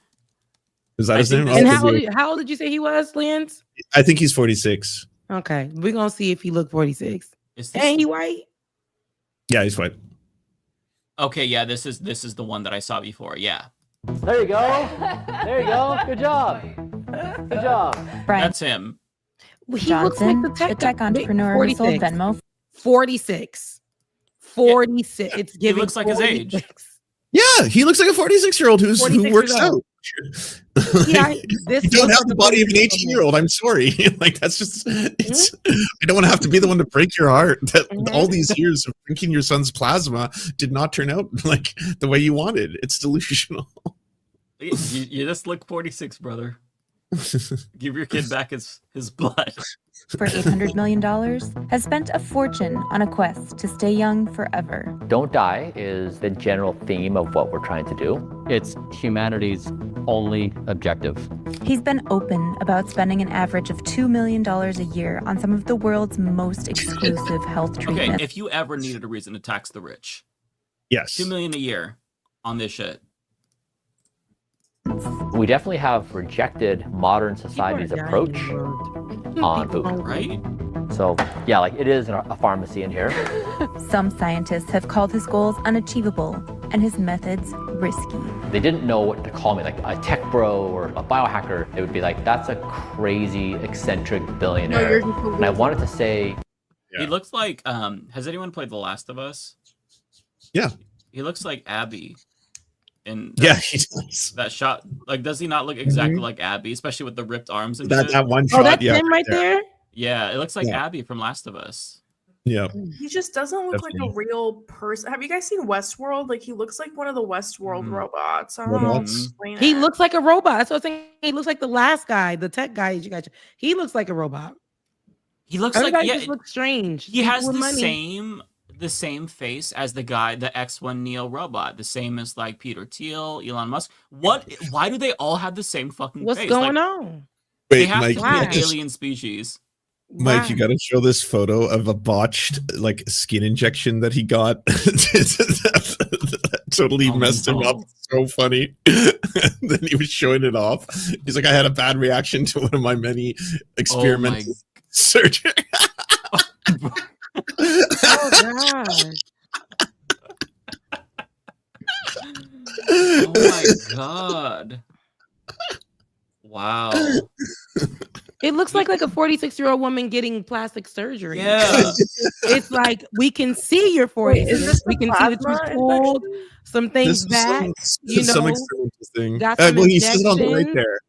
there. What is He it? just like it looks like those pictures of like the the grandmother, the mom, the daughter, like, but it's all one person. That's crazy. I mean, he says could it have at the put bottom. them in his lips. I feel like He injected a fat-derived extracellular matrix in order to try and restore the volume by stimulating his body's natural fat growth for Project Baby Face.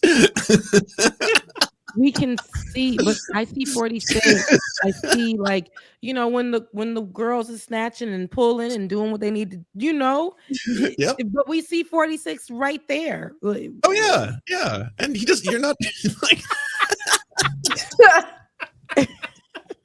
This one is my favorite. crazy. Project Baby Face. He looks like Abby from Last of Us, like a deep fried Abby. And these are the ones that he shows off. This is his own post. Why would you post this shit, bro? Squidward. What the fuck, man? What is wrong with billionaires? These people are fucking and sick their in the obsession head. with trying to like be young and live forever and all this other stuff. Oh yeah, Like, absolutely.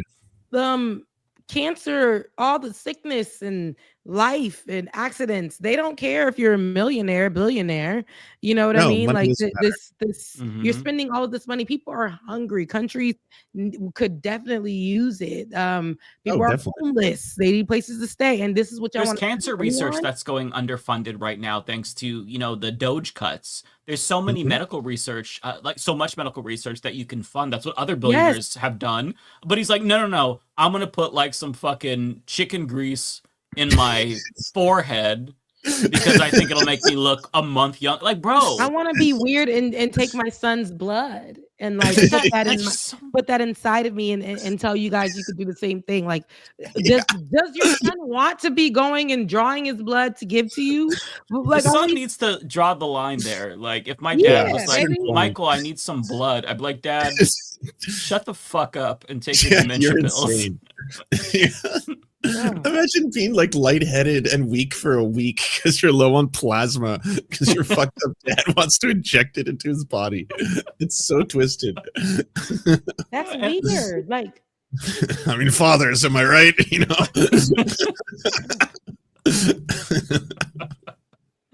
Okay, I don't know how this is kind of long, but like, if I'm remembering correctly, this whole thing was extremely insane. There's like, yeah, he goes through the supplements. This is the one that I saw. Yeah, it's crazy. Now I want to know, like, what's in Brian Johnson's fridge? Yeah, let's do it. Okay, so what do we have in here? These are plasmalogens.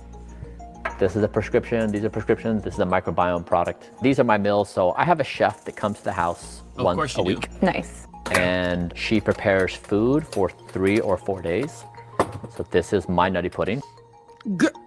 So I eat a lot of broccoli, a lot of cauliflower. Actually, my fridge is like 50% therapies. Yeah.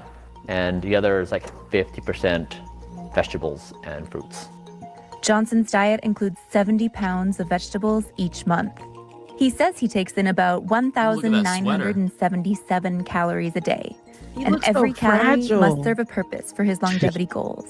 A lot of people perceive my endeavor to be like this crazy rich guy doing weird things. Actually, what we're doing is very practical. So I was trying to become the healthiest person on planet 100%. Earth. And I couldn't do that unless I started testing all my foods.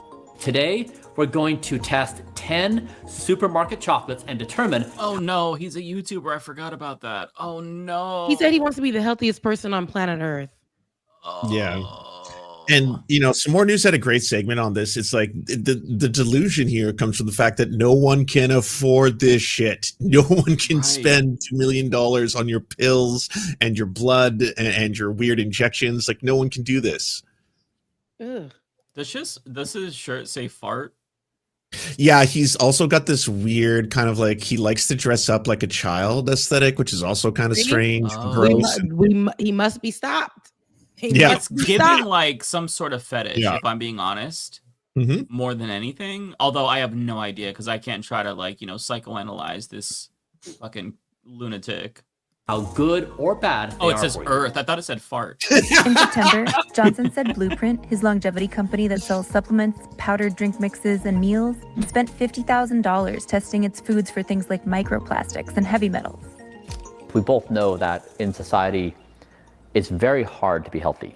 You go to work, you have to pass by 20 fast food places. There's snacks that are not good for you. We wanted to try to create a food protocol that made healthy decisions easy.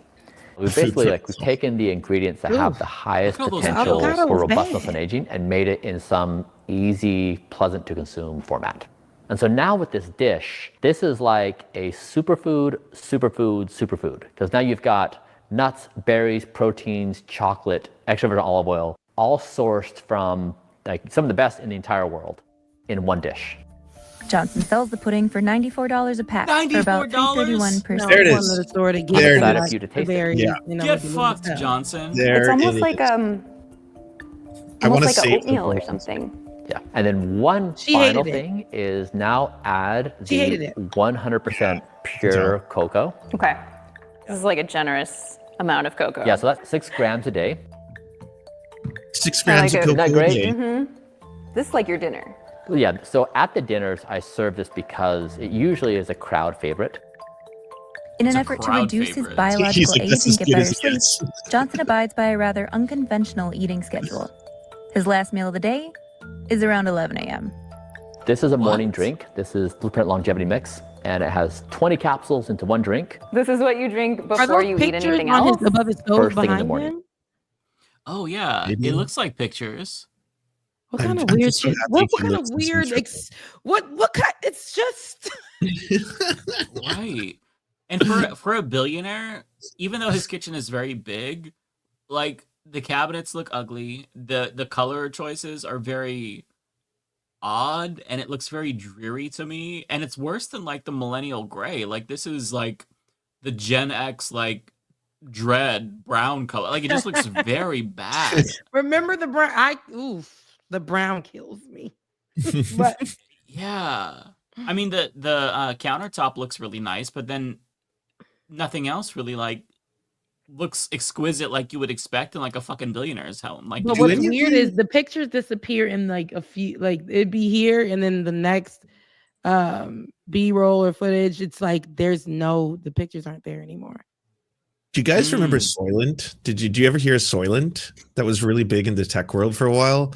It was supposed to be like a replacement for all food, and you just drank these bags of Soylent that were like, it was just kind of like it had every nutrient the body needs, but it tastes like pancake mix or something like that. It was really, really popular. And like this gives me the same vibes as that, where I'm just like, one of the life's greatest joys is eating and food, Right. and you've taken that away from your life. Like he lives like this looks fucking miserable. And you know, Rebecca's right. Like he could just like anyone else die next year. Not even from like, you know, an incurable disease. Like a fucking a rock can fall on his head, you know? Right. Like he could slip and fall in that room in the middle of the interview right now and die. And it was like, for what? Like, what did you achieve? Yeah. He's Like- spending so much time trying to live forever that he's not enjoying the present. Yeah, He looks come on, like somebody, he you hates his preaching life. today, Mike? You preaching? That's Yeah.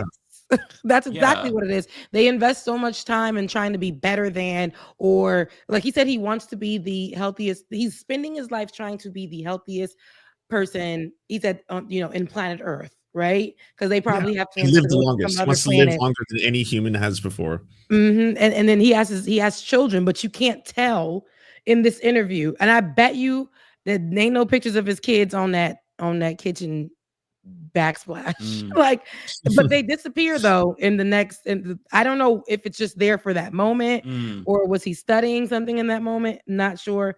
But it's very, very off-putting. And Weird. I didn't notice even that. in this still, right, in this pause footage, he looks like he's 46. I'm sorry. Yeah. So yeah. sorry.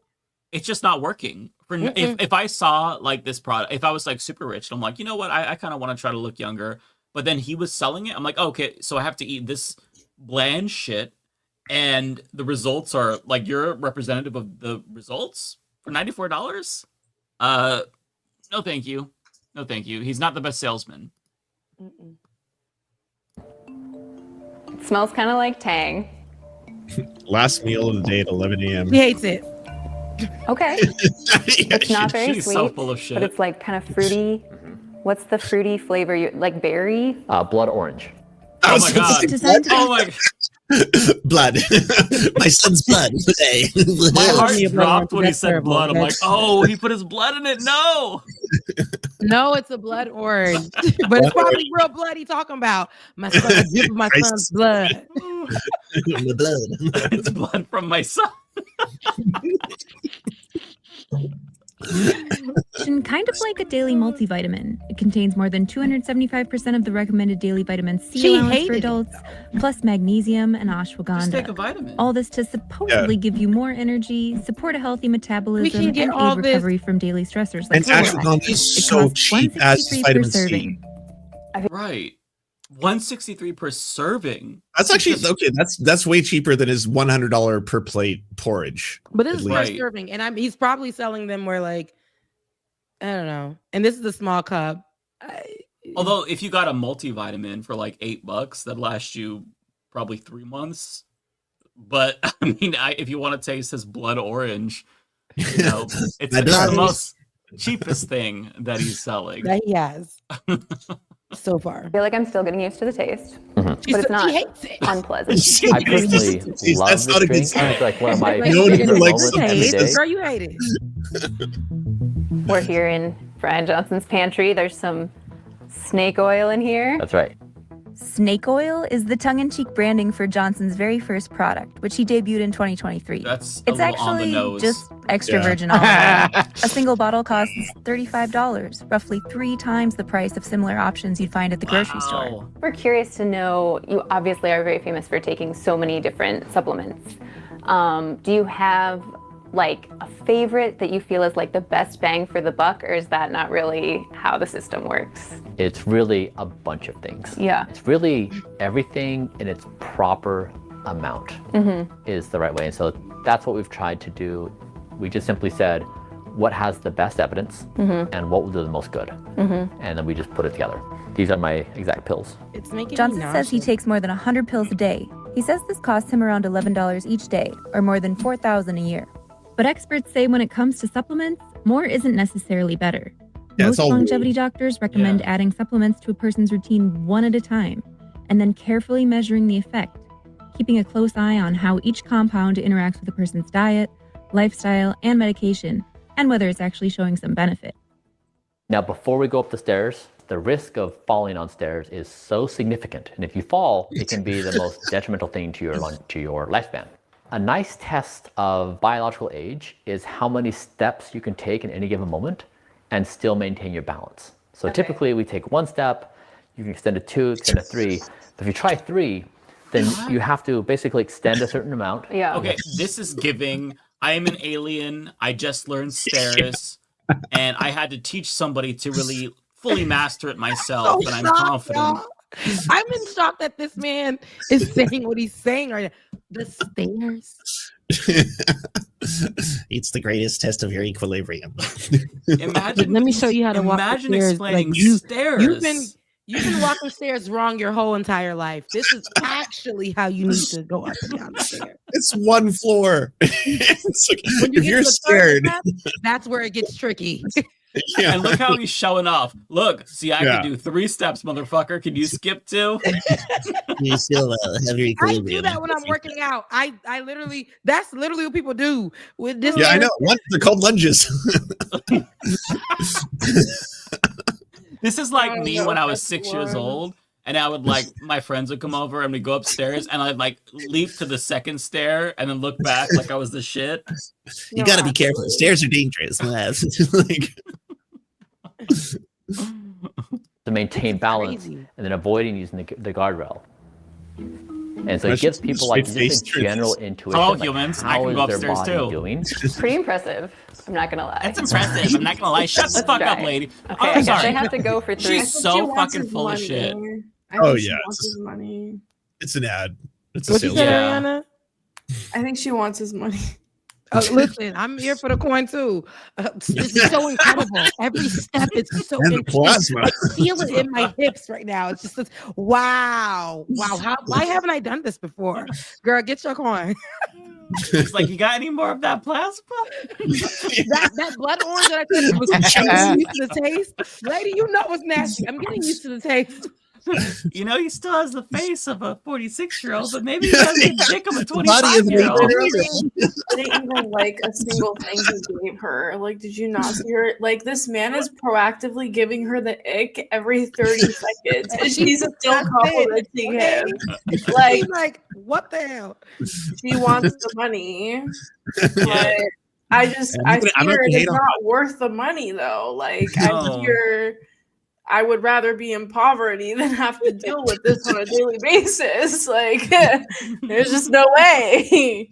And does he have one child, a few children? Who has been with this man? And he seems like a psychopath, sociopath. Yeah, like very what? Patrick Bateman. No, you muted yourself, Mama. Sorry. I know a lot of rich people tend to hyperfixate, and some of them hyperfixate rarely on effective things that could actually help the world. Most of them hyperfixate on things that are incredibly fucking stupid and will get us nowhere. And I don't know why this is like a rich person thing. I think it's because they have so much expendable money that they can actually afford to hyperfixate on stupid shit. But it kind of reminds me of Mark Zuckerberg's Meta universe. Like he almost tanked Facebook over trying to make Metaverse a thing. And it like the literally you could just see Facebook crashing. Everyone within Facebook telling him, you gotta let go of Metaverse. It's not happening. He was like, no, we're gonna do Metaverse, until people literally started getting sexually assaulted in Metaverse, and he was like, all right, we gotta drop it. So is that what happened? That was one of the things that happened. There were a lot this of is things what that I happened with mean. Metaverse. Everything's Metaverse gonna had be a lot of perverted. issues itself, like as a platform. It had a lot of like bugs and stuff like that. But then a lot of women would go on Metaverse and get like raped and sexually assaulted. So Again, there was something What like the that in Black fuck? Mirror too, but yeah. My Yeah, it was, it was one of those things where he had multiple executives quit because everyone was like, this is like Metaverse is not like, his whole entire goal was to create a universe outside of this universe, and so that people could live in it. And it just wasn't happening, but he was so hyper fixated on it. So it just kind of reminds me of like a rich man's hyperfixation, to be honest. They all do this kind of shit. Yeah. To make up for the empty void in their heart, they try to fill it with some cause or whatever, rather than just like helping the world. This is why we have to appropriate that wealth. Do like a no billionaires tax, where after they hit $999 million, it's taxed at 100%, and then we send them a nice certificate congratulating them for winning capitalism, and then they get nothing else. Either they sell off all of their assets until they're below $1 billion in net worth, or we lock them up forever, or take other actions, capital punishment, perhaps, because this is not okay.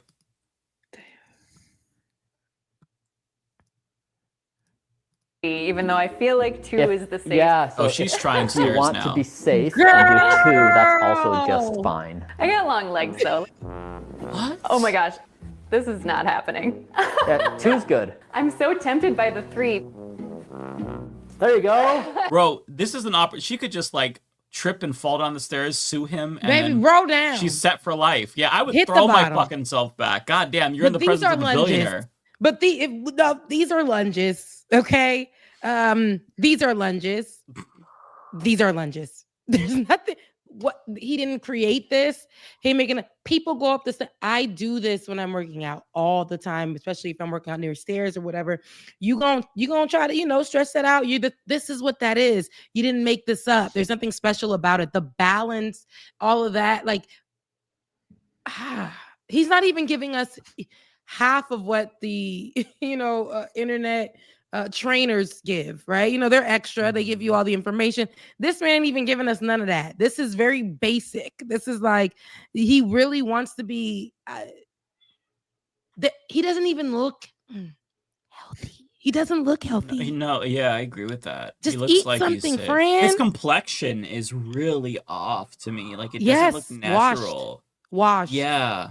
Yeah, like even like and like there's pasty white people, but like this is he Nah, baby, honestly this is looks glue. sickly, right? Washed. Like yeah. And I'm sorry, but like if you could do 3 stares at once instead of like 1, do you age like 5 years backwards? I just don't understand how this Every is step supposed is to a minute off your life.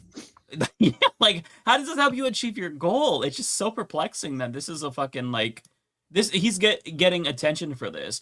And the only reason why people give a shit is because he's a billionaire and he's pouring money into it.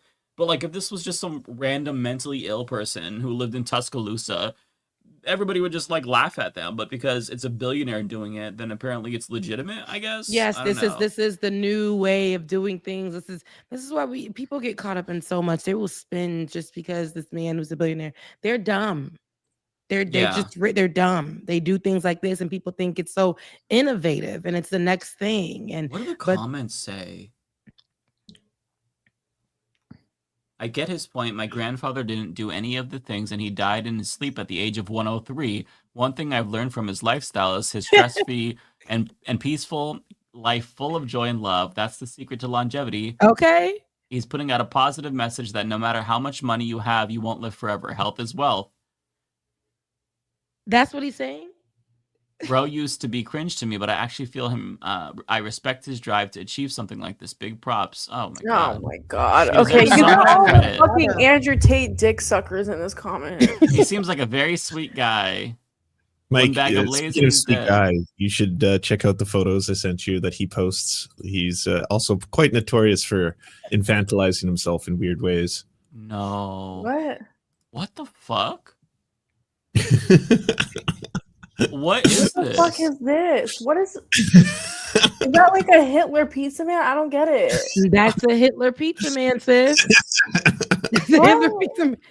This is when he That's not a Hitler pizza man. What are you guys talking about? Come on. What is happening? Oh my god. That's not a What? Hitler Wait, pizza man. wait. See the caption? Somebody You said, up? why is this so damn funny? This Oh, is a I regular didn't see the pizza. He put you caption. up. Now he said you up. Wait, this caption. Wait. What's so funny about this one? You guys Frying. This is you frying. guys don't walk around your house in your little Literally PJs frying and with me. a little candle? You guys don't wake up in the middle of the night? Just He me literally and Brian looks Johnson like apparently? Steven. Now he No said you way. up, y'all. He looks like he's gonna be visited by Peter Pan's shadow tonight. That's what it looks like. No, you're being way too nice. No. This looks like the man that's gonna walk up to your 5-year-old child and be like, "Hey, kid, you want to go in my van? I have some candy." Like, Oh yeah. there's just something. Well, I don't so- typically think of those guys wearing old timey PJs. They come in all Holy shapes and smokes. sizes. His near-death experience. My eating food. You know, I don't eat burgers either. But eating food. Wait, I'm sorry, guys. I kind of live. Like, he's kind of growing on me, Loki. Yeah, I honestly like. It seems like aside from the weird youth serum thing he's doing, He's seems like he has a funny. sense. He has a sense of humor about himself. He I does. don't mind. Yeah. Somebody Why said was he being a immortal freak? on. No. This man is looking for a Gen Z girlfriend. I'm calling it right now. This is some Gen Z shit. He is trying to bag a Gen Z baddie. That's what he's trying to do.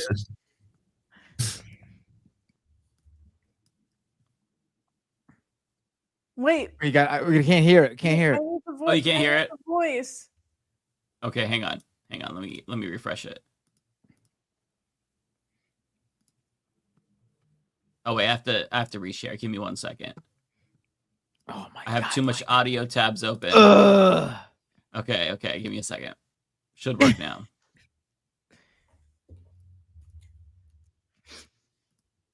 Can you hear that? Yeah. Yes. Okay. Oh my god. Is this not the same? And what I can teach you Okay. is how to be healthy AF. Everybody no. always asks me, Antonio, why are your pizzas so damn delicious? Hell if I know. I'm not Antonio. I'm Brian Johnson. What? It's Italian sandwich. And what I can teach you is how to be healthy AF. Everybody. What? I don't think I would. I don't think I'd go to this guy for for health. No, I don't I genuinely don't We understand. haven't I'm just seen him eat confused. anything. This I is him and think his he son, should by the be, way. Oh yeah, That's that's his his son's blood. Oh, wow. That's his son's plasma. My 1 son's liter plasma. look, my son's responsibilities: one, clean the room, get good grades, be nice to people, eat a healthy diet, and then give me 1 liter of plasma. Right. Keep me youthful. Yes. That's his job. Imagine like he's like, okay, son, let's pose for a picture with the blood. Come here. Like this dad, yeah, like the conversation to even take the picture is so like perplexing to me. I just don't understand this person, and I feel like the only explanation is that he's like some kind of a fucking like reptilian who's LARPing as a human, and as he goes on, he's realizing, oh, okay, the humans like memes. They like to go up the stairs apparently, and if you skip stairs, you get clout. Like I'm just so confused. Like what the fuck is wrong with this? This has just got to be mentally ill. Like untreated mental illness. Like that's what this is, right? Is it not? Am I crazy? No, it has to be. I mean, I'm no doctor, but something's off here. Something's definitely off. Especially the obsession with wanting to maintain and control how to be youthful. And you can't be, especially because you white, but you can't outrun time. Like this is it's gonna happen. His face looks like But soup. he knows how to use social media. Oh, copyrighted.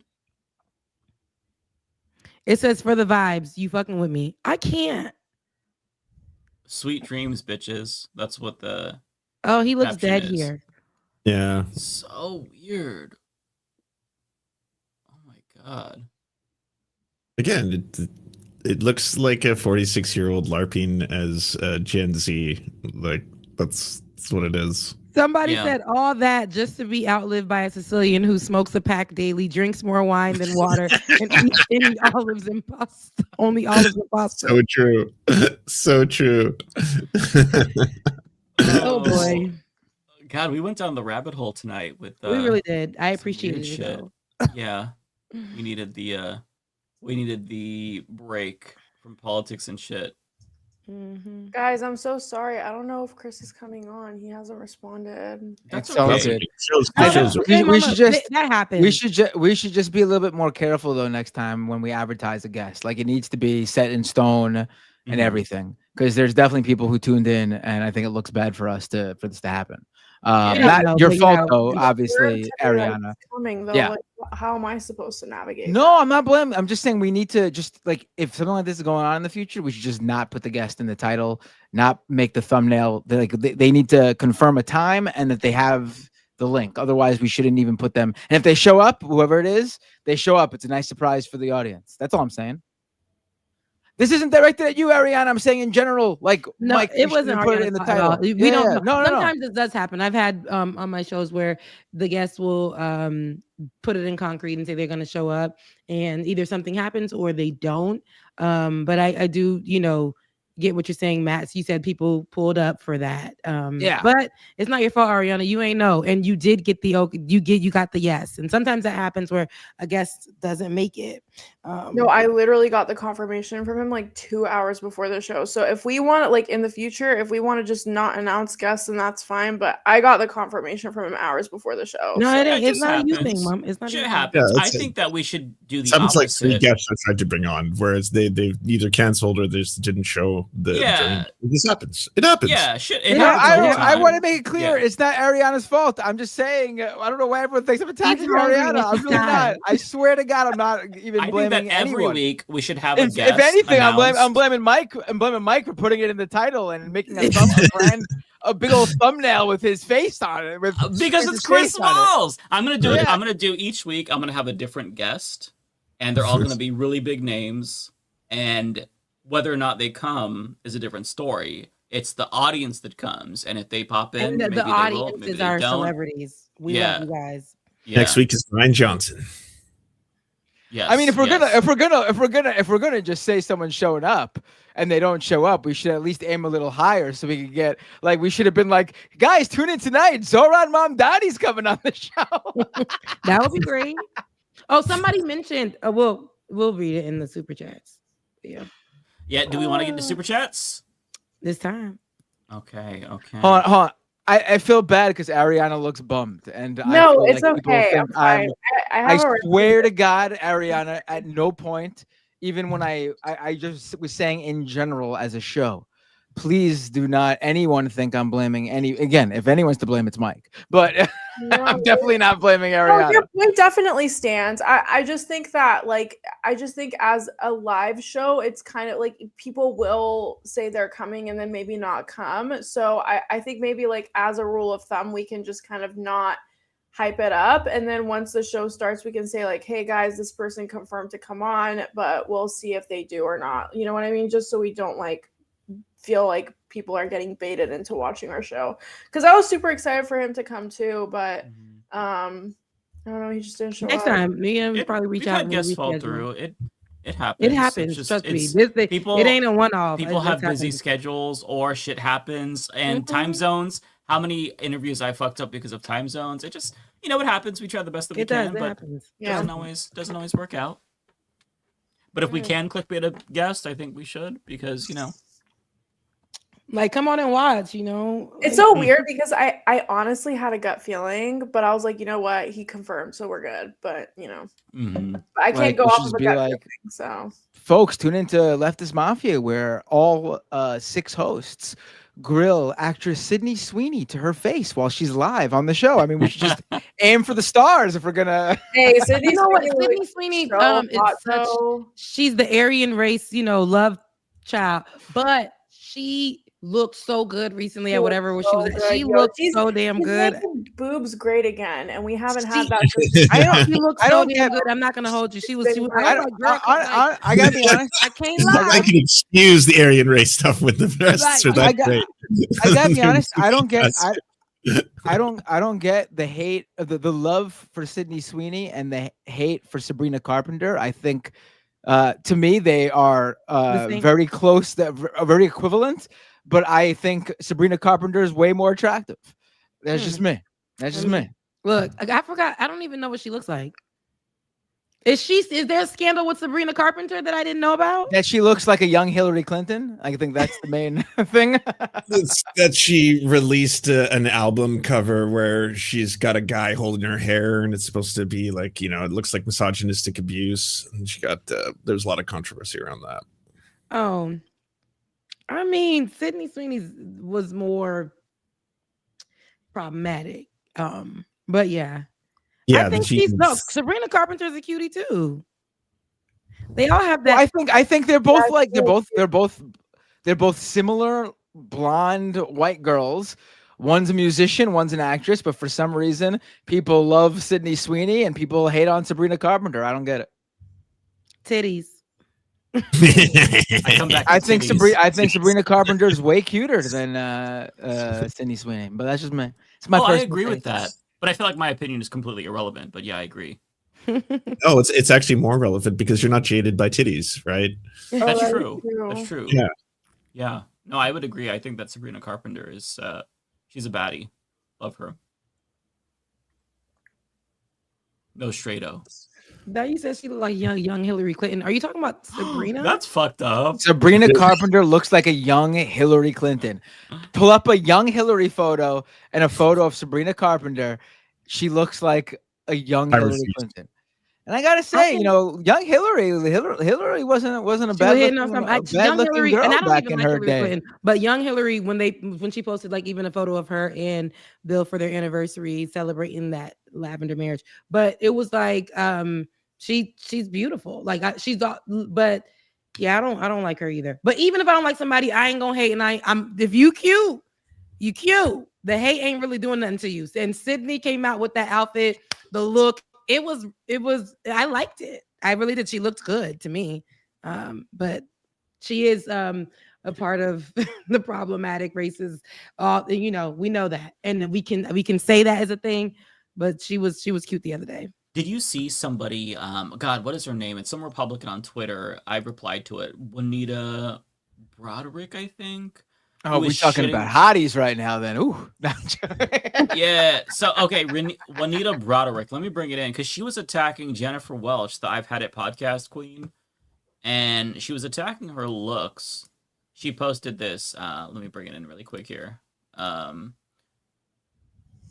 Okay. I mean, Juanita Broderick is one of the women who accused Bill Clinton of sexually assaulting her. So that's her history. Really? People don't know. Yes. Oh, yeah. I had no idea. When he was governor of Arkansas, if I recall, that's the timeline for that. That's her claim to that's how she's known. I believe her because what we know about Bill Clinton. But that aside, she's also a horrible right-wing influencer now as well. And she says this, liberal podcaster Jennifer Welch, the ugly goes all the way to the bone. I saw this and I responded, girl. You so messy. But she's messy for a whole like posting that still of that lady. But still, you're messy for posting that. I mean, it's just like, why would you automatically criticize somebody for their looks? And you and you screenshot her mid speaking. I know you screenshot me. I'm looking crazy a lot. I use my hands, I make faces, all the things. So I'm pretty sure I will be looking crazy too. But to do that, lady, and you look the way you do, I love when people clap back. When people get online and try to say something about someone's looks, and then you go to I've seen somebody go to someone's page, take them and then their children, and then like literally be like, but here is what you look like, and this is the disservice that you did to your kids. This is what your kids look like. And all because somebody has said something nasty about how somebody looks or whatever. And then now they done went to your page, they saw your grandmother, your kids, your husband, and everybody's ugly. Or facially challenged, and now I got a lot of people commenting on my looks this week because so some right winger posted don't vote for Zohran Mamdani, and I quote tweeted it and said I'm gonna vote for Zohran Mamdani, and I got like 1,000 replies from right wingers. Quite a few of them using my copying my avatar picture and pasting it, saying like, "Oh, you look like you haven't taken a shower in a week." And like, first of all, thank you. That's, I mean, do you not think I don't go for that look? It's part of my whole aesthetic. It's part of my entire aesthetic. But also, usually the people saying that is are like, clean cut conservative types, which, I guess it makes sense. You don't know what the aesthetic is. But someone said that to me. I looked at their profile picture, and it was a guy with a big beard and long greasy hair. And I'm like, dude, it be those people. What? It literally be people. Like my brother. Somebody who what are you not doing? Working out, what? Somebody who looks like they haven't left the couch. They'll be the ones that's literally like, bless you, Ariana. But they'll be the ones that's literally like why? So her with the long nails, and she doesn't like. And so what? Nails is long. I'm still cute. And here you are. Oh, she just her legs are. I don't give a damn. They're strong, right? I work them out, and here you go. See, when we talk back to them, right? When we start looking at their pictures and when we start saying things to them, now it's a problem. Now we're bullying them. But I love the content creators who will post their stuff on the internet, and then here goes somebody want to say, this is why I don't date people who look like this, and this is why, and you too fat, maybe you should. They'll be writing out other people's stuff, and when that person goes to your page and sees what you look like and uses that as a response, like, oh, this you, and then they're all like, oh, you're bullying. No, see, you wanted to play a game and you didn't think I was going to play it with you. Here we are. Oh, the right cannot handle anything. Their whole deal right now is whining about mean jokes, when their whole thing was they should be able to joke about any marginalized group. To them. Yeah. Oh, they're edgy. It's so cool to be edgy, and then you're edgy to them, and it's like they clutch their pearls. They call your job. They start to cry and whine. It's amazing. They're little babies. They're little babies. Did you see? I have a video about this tomorrow. So I don't want to pull up the clip because I don't want you all to not want to watch my video tomorrow. But Stephen Miller's wife was on Piers Morgan's show debating Cenk Uygur, and she threatened to have Stephen Miller deport Cenk Uygur. Crazy Yeah, fucking I did shit. see the clip. She lost it and claimed that he was being anti-Semitic just because he was like disagreeing with her. And Yeah. oh, he said that Stephen Miller, the Millers are liars, as in Yeah. they are verifiably liars. And she's like, that's an anti-Semitic stereotype and all this other stuff. And it was like, what? Like, he's just calling you a liar. I think that's very fair. I think it's so demonstrable crazy. that Stephen Miller is a liar. Just right wingers are just I'm gonna watch your video, Mike. shameless. Thank you. They're shameless and hypocritical. And I don't know who said this. I wish I kept the tweet, but somebody said that like their shamelessness is their superpower because they just don't give a shit. Like as Ole said before, their politics is fuck you. That's literally it. Just fuck you, nothing else. Because they're fucking feral. They're just evil and they don't give a shit. They just rules for us but not for them. Just freedom for me but not for thee. That's their modus operandi. It's fucking annoying. I'm so sick of them. Me too. Okay, should we get the super chats finally? Yes. Okay, who wants to go first? I'll go first. I only have a few. Nobody loves me today, so they don't want me to stay. So we'll read my few. And Send her super chats, everybody, so she stays. Girl, I think Halloween weekend has hit these people's pockets because I didn't get that many. People are celebrating Halloween. No shade, guys. No shade, guys. Go get lit. My philosophy now is that being so literally go fucking kill it. Like y'all don't even people go out. The only way I've been able to survive is by just getting lit on the weekend. So if that's what you got to do, go do it. Don't spend your money on us. Go. Or even if it's you resting at your house and having a good time at your home, whatever feels good to you. With a big bottle of wine.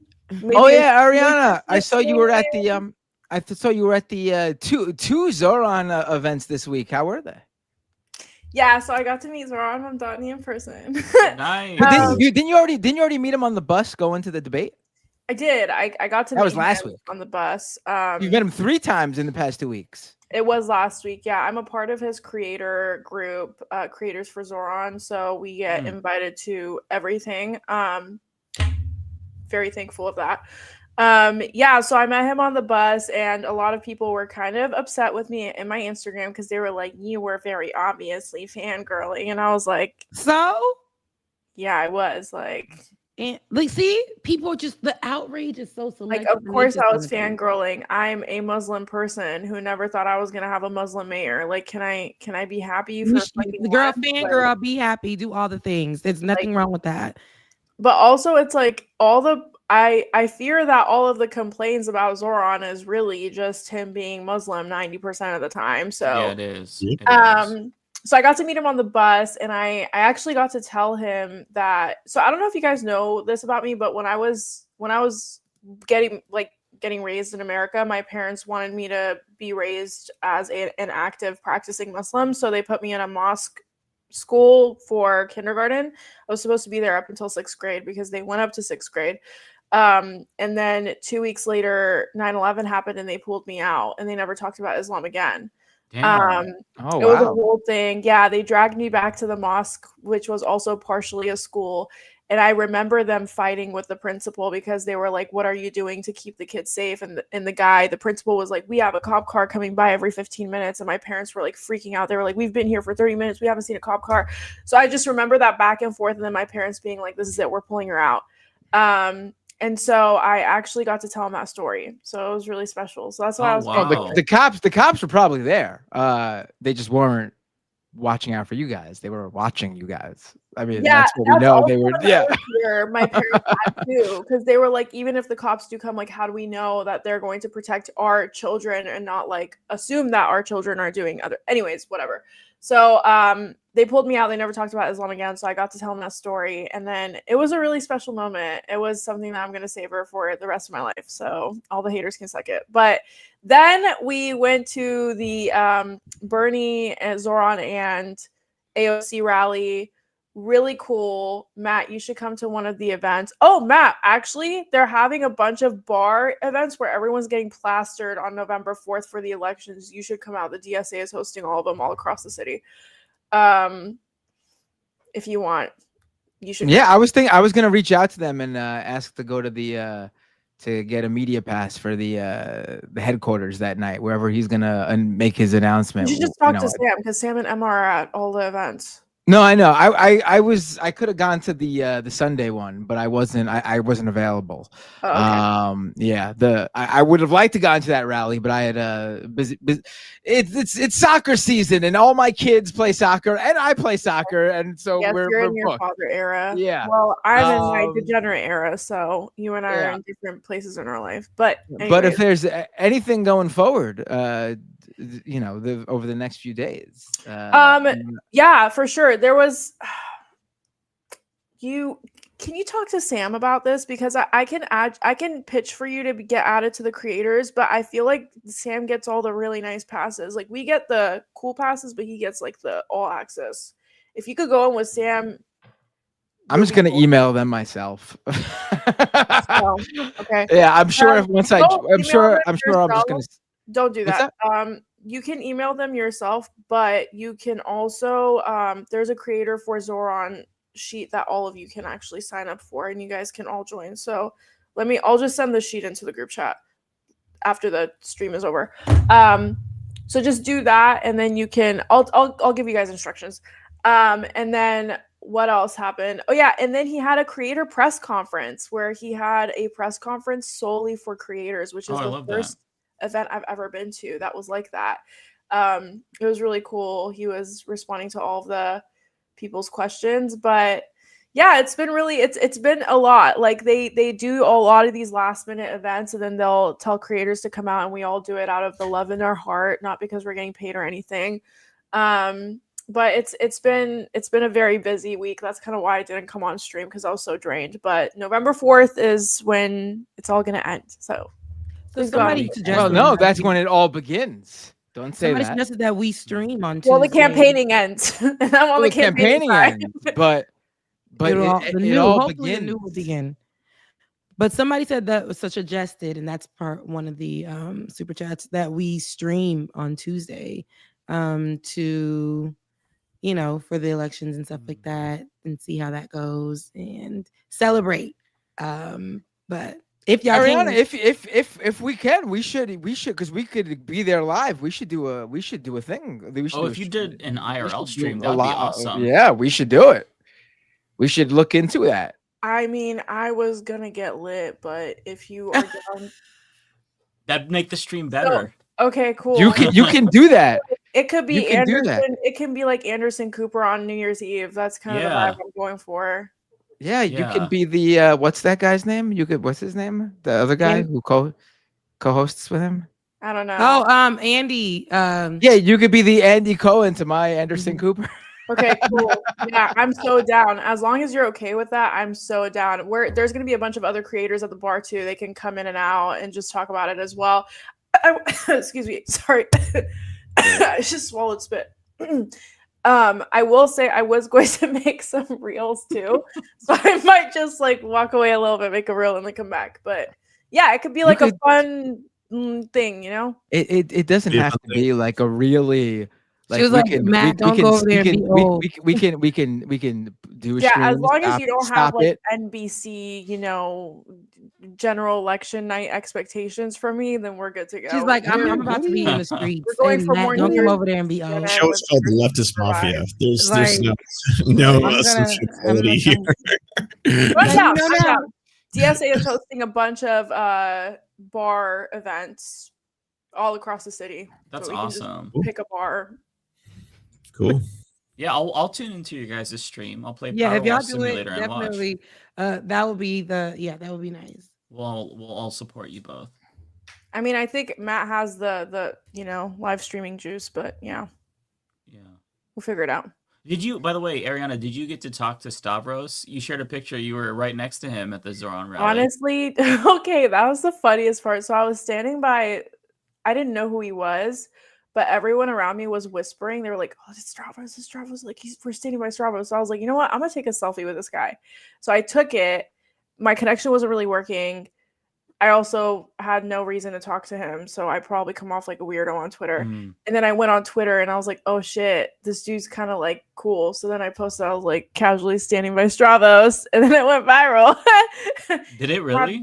Yeah, we didn't talk, so he probably thinks I'm mad weird for that, but He was there. I saw. Did you say hi to Hassan? Hassan was there. I did, yeah, I did say hi to Hassan. My friend wanted to take a picture with him. It's else funny did I because see I was there? like, "Hey, Hassan," and he was like, "Hey, how are you?" And I was like, "What are you doing out here?" And I feel like I kind of offended him because he was like, "What do you mean? What am I doing out here?" I was like,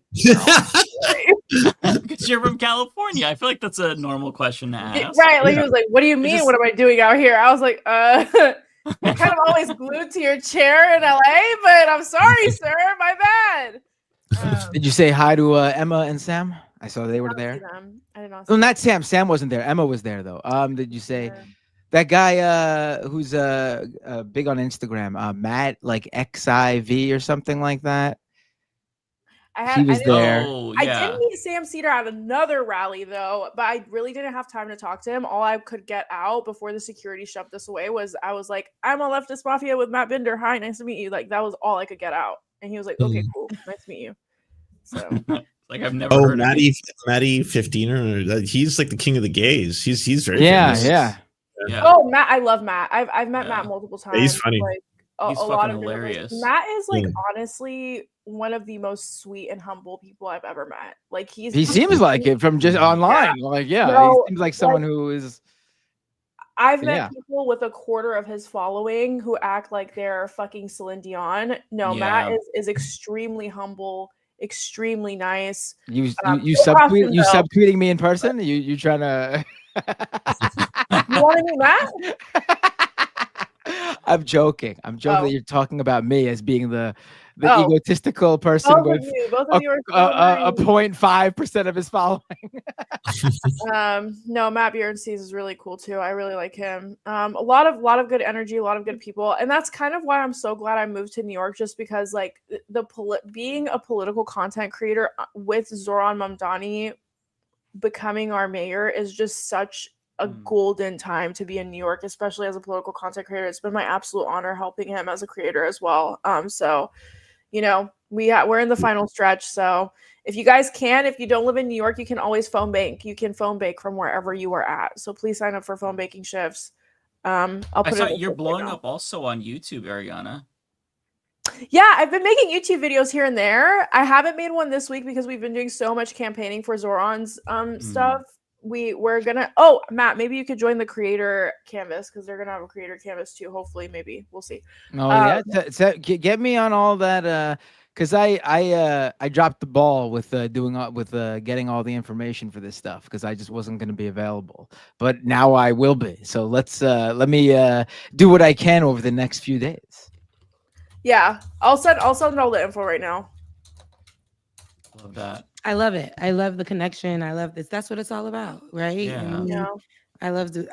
And then people, and I want y'all to, I hope y'all do it for next Tuesday because that'll be a so lot of fun good for us to watch. That'll be so good. Yeah. Please do it. I would honestly love to, but I feel like we should have all of Leftist Mafia here if we do it. So me and Matt can be like our vibe, and then you guys can kind of like, you know, taper us down. Okay, girl. Yeah, Tuesday. Rebecca's like, you can say whatever you'd like to say. I won't be here. No, she said, "Okay, girl, yeah, for sure." I won't lie. I kind of don't want to stream on Tuesday also because I'm lazy. It's up to y'all. If the people want it, I'm in. All right, I don't think it's got to be. I don't think it's got to be. You guys don't have to be here. Y'all need to pay us if we do an extra Tuesday shift. Like, what are you talking about? What is this? What are you? We're gonna. You said the super chat. Like, I need some positive reinforcement, dedication right now. I need some dedication. Right. You guys No, need to seriously, confirm because that you will send us supers because she's right. Because I was telling Matt and Mike earlier because your girl, somebody said in the comments they lost her job. Y'all know I've been without work. I've been trying, got to pay rent, all the things. So I went out and I got a job. I was going to say where, but people kind of know where I stay, so I ain't going to say it. But at a beauty joint, and everybody's a child there. And what they pay me is really nothing, but I got to do what I got to do. So I get it. And if y'all want to pay me for Tuesday or I go to work, it just depends. Whatever y'all want to do, pay me or I go to work. I'll be here or I'm going to work. So that's it. I'm not going to miss a night at work. I want to celebrate with you guys because I hope that it's going to be a good night. And I want to be here and we can cover it and all the things. But yeah. Yeah, like you guys, if you guys want us to put in an extra shift, I know you guys are all leftists that believe in people getting paid, so we need to get paid. If you guys pay us, we will come. And that's that on that. But I know it's going to be good, though. Ariana's going to be in the streets, and we're going to have Matt. He don't drink. He's going to be controlled. He's going to have a good time. I would love to see it. And to see two of us in person at the same place, actually meeting each other, that would be great. Yeah, I agree. Oh my God, that'd be so cool. Okay, I sent you guys the creators for Zoran sheet. Okay, do we want to go ahead and get to supers? Yes. Okay. Y'all don't help me here, but hostage. Poor Rebecca. Okay, let me pull up the first one. I think this is to you, Rebecca, I want to say. Oh, wait, no. No, okay. Wait, let me go, Okay, yeah, I'll follow along then. I don't want to. Okay, let's see. Every time I do this, I feel like a boomer. Okay. Yes, red fire, blue ice. Oh, red fire, blue ice. Okay, I can find that. And then it should be easy. There we go. Said, stay sane and strong. I appreciate it, and I am trying my bestest. Thank you. Prairie Fire, not worried about robots coming for farming. They have yet to make a machine with the endurance of a Pole, the wisdom of a Haitian, and the dexterity of a Mexican. AI is devil tech anyways. It is. I agree. Tech. AI is never going to be equivalent to what people can do and how great people are. But rich folks are, they are rich enough to make dumb folks believe that AI is just whatever. But yeah, I'm with you on that, Prairie. Thank you for your super chat. Max left Q5X. If it's possible, y'all should consider, this is the one, going live Tuesday instead of Thursday next week because of the elections. Get lit for Zoran's victory. And Ari told you that she will be lit, and you guys, it will be televised. It will be, y'all will see it. Futures missing. Thank you so much for your super chat. Narrator 6896. If a billionaire is doing a news interview, it's a commercial. They pay to be interviewed. Elon Musk isn't accepting interview requests.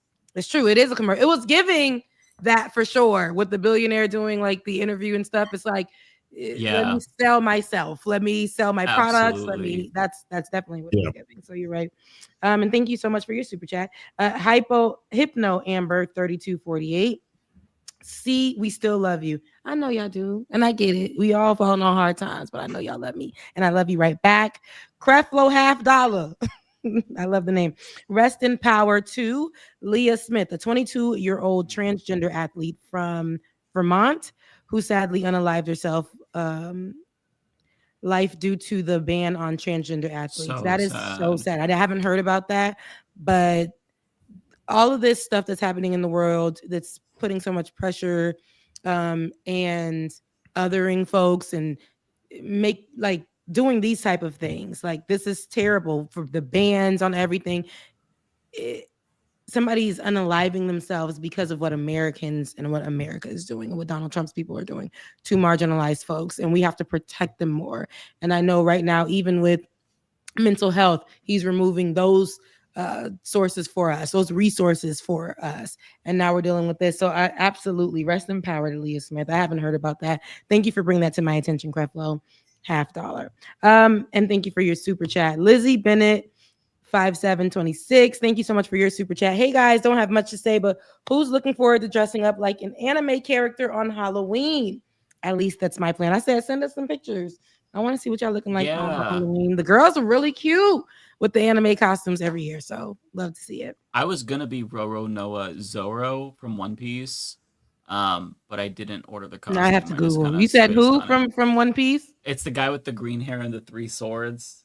I wanted to be him, but I just, I kind of like That'd probably be a pretty procrastinated. easy DIY costume. The hardest thing would be to I get those see. 3 swords, but you could get 3 plastic swords and kind of just like attach them or hold them in the way that he does, Yeah, I could if I could make it work. I could.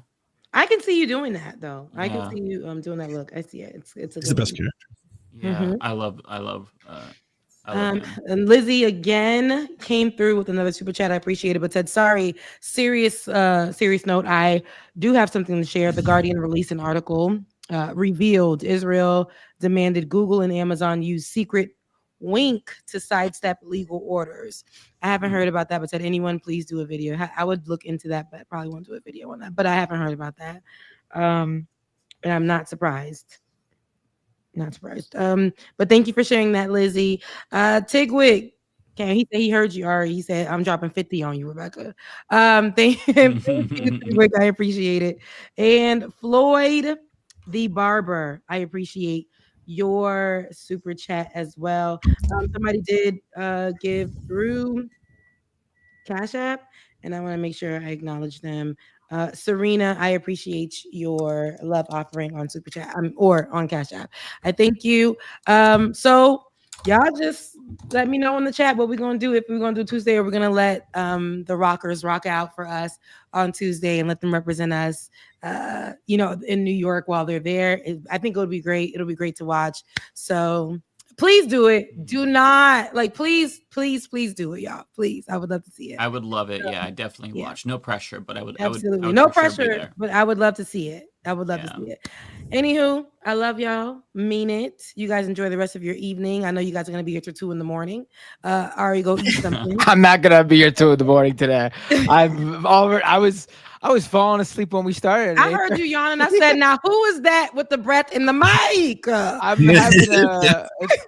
I've been having a couple of I'm usually able to go I just never get tired, and then these past few weeks it's all just started to catch up to me. I've been exhausted for weeks now. Let me tell y'all a story before I get out of here. So I was at the airport. I went to go see my family in New York, and so I was in New York. But I wasn't in the city, and I was at LaGuardia. Now, nobody told me LaGuardia didn't glowed up like that. LaGuardia looks good. I haven't been in so long. I said, come on, LaGuardia. Listen, it's a good experience. It smells good. The bathrooms are clean. Like everywhere you go, it feels like you're sitting in the area when you got the credit cards, like the Amex and the it feels good, right? So shout out to LaGuardia for that. The experience is great. However, I was stranded at the airport because my flight was delayed. There was a lot happening. My flight was delayed. Some people aren't at work, all the things. I had an early flight. It was delayed. It was delayed for an hour, 2 hours, 3 hours, 4 hours, 10 hours, 12 hours. Oh my God. I ain't make it home, baby. I had to go back to my sister's, and I was, so I've been literally, and I just took a whole nother airline the next day, but I'm on the ass.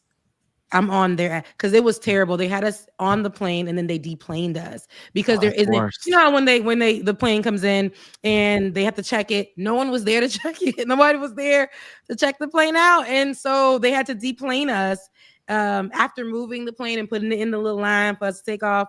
They had to deplane us, and there were babies on there. We had no electricity, no light. And then New Yorkers can get real catty, and they were like really going off on the plane. So I'm listening to all of that at once, and I'm like, please, y'all, there are babies crying and y'all cursing and all this other stuff. It started to get really crazy. And then when we got off the plane, they were like, I was like, I don't want to be on anybody's camera and go viral, because they were trying to fight the folks the ticket. I'm like, just call customer service, make a complaint, leave here. Then they were supposed to put me in a hotel, and they ended up reserving my hotel for New Jersey. And so I just was like, you know what? Let me give my last dollar, check it right back to Long Island and you know, and just come back in the morning and get out of this godforsaken town. So, but yeah, but it was a lot happening at the airport, and some people had their flights canceled due to weather coming or going to Florida. You know, the hurricane, all that was happening. So it was hell. But being at the airport for that long, and that airport closes at 12. So if you're not in TSA and on the other side of it, you can't be in the airport past midnight. So they was real, and they didn't care. They were like, "Oh, sorry, we reserved you for New Jersey." And of course it is one of those Greyhound airlines in the sky. Okay, it was Frontier. It was what I could afford at the time. I said, I will never fly Frontier right again. And I'm on the ass. You hear me? I'm on the ass in their emails complaining to the Department of Transportation. I got photos, videos, all the things. And I was like, I will put y'all behinds out on the internet, but I don't want to do that. I don't want that craze. But I'm on their ass. I'm on their ass because it was terrible. It was hot, and they left us on the plane for 90 minutes. I counted 90 minutes, no AC, baby's hungry and crying. And then it was nighttime, and we were supposed to leave at 12:30 p.m. And at this time, it was like 8 o'clock.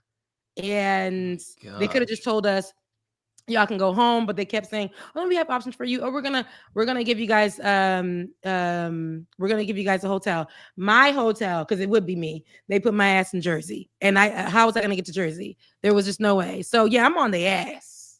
I'm not letting up. Okay, I'm not letting up. But yeah, that's my story. Now I'm out. I love you guys, Mina. Bye. My God. All right, take care, Rebecca. That sounds like such a nightmare. You know. Ugh. Couldn't pay me enough to go on Frontier. Okay, who wants to go next? Can I go next, please? I have like. Go ahead.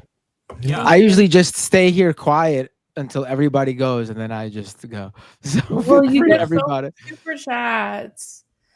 What's It's that? a good problem to have. It's a good problem to have. You get. I don't have that many. I don't have that many today. I don't have that many. You want to go first tonight? No, it's fine. No, go ahead. You can go. No, I really don't. Go ahead. It's fine. Okay. It's good. Voltrimmu rule would fix everything. I have no clue what's going on, but yeah. It's an alien species from the Invincible TV show. Oh, okay. Yeah, hell yeah. Anything but humans at this point. Dragon42, Trump just sent a super destroyer to Venezuela. Thank you so much for the $2. Yeah, that man wants to destroy Venezuela, and he's not shy about it. So we'll see how that goes. Nintendo, thank you so much for the $7. Halo's Food and Reality represents all of the U.S. Republican politicians, U.S. Republican voters, MAGA, ICE under dictatorship, Fox News, not immigration, etc. I agree. That's a billionaire dude, right? No, he's referring to. I did a whole video about this today. About ICE did they put out some meme. Join ICE, fight the flood. And they compared immigrants to the flood with that. The flood is like this parasitic alien species that they're basically saying this is immigrants. So, that's crazy. Very, very Nazi-like shit from them. Yeah. Really fucked up. Okay, well, I hate that. That's crazy. Thank you so much for the $7. Question, Leftist Mafia, do you expect retroactive censorship of Mass Effect Legendary Collection due to EA sold out to Saudi Arabia? Censorship. What is Mass Effect Legendary Collection? It's a video game series. It's a video game trilogy that allowed you to have, if you wanted to choose, LGBTQ plus relationships in it. So they're wondering whether or not Saudi Arabia is going to censor that. I have no idea. My personal take is that because Saudi Arabia is taking on these video game assets, they're not going to want to. Like, the entire purpose of it is to try and help diversify their economic output as well as rehabilitate their image on the international stage. So I don't see them going in and aggressively changing a bunch of IPs because they're products that sell in other countries. They could for the domestic sales in their own country for sure, but they already do that to movies and games there anyway. So yeah, I agree. Yeah, I think so too. They're not going to touch it. There's no point of doing propaganda if you're going to change it to go against your propaganda. So. Exactly. Dragon42, thank you so much for the $2. One of the missing was found paralyzed in a hospital. One of the missing who? I'm not sure. I don't know.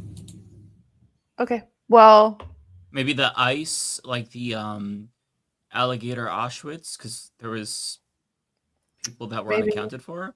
I'm not entirely sure though, so I don't want to say. Yeah, me neither. Blue Witch 2024, thank you so much for the $5. Happy Halloween, Ariana. Support and love you. I love you too. Thank you. Thank you so much. Happy Halloween, guys. Looney Tunes 9000, thank you so much for the $1. I appreciate it. Banquet of, I can't read that whole thing. It cuts off. I gotta go bug Mike a little. Y'all have a good night. Yes, I hope you bugged him thoroughly. Oh my gosh, Sean Dragon, thank you so much for the $10. You mean that guy next to the robot is not created character in a tennis game? Jesus Christ. Also, the biohacker bro looks like Abby if you downgraded the graphics to base PS3 level. Like a video game character, but with worse graphics, basically. Oh, okay. Yeah, I agree. He looks like shit. Oh my gosh, Sean, thank you so much for the $5. Biohacker guy eating seasoned food will make him into Zorro at the end of the Thriller bark in one piece. He will spasm like no one's business Mike knows. I feel bad that Ariana's getting all of these nerdy, like niche references to anime I have and video no games. clue what's going on, like at all. I'm just like, yeah. It's like if they sent me sports references, and I'm like, yeah, yeah, totally. Thanks for the $10. And it just for context, at the end of the Thriller bark, Zoro was like nearly dead. But yeah. Okay, good to know. Thank you so much for the $5. Kowalski, thank you so much for the $10. The goal of life is to have an axe in your hand when you fall in battle so you can join your ancestors at Odin's table of... I don't understand. I do remember saying this.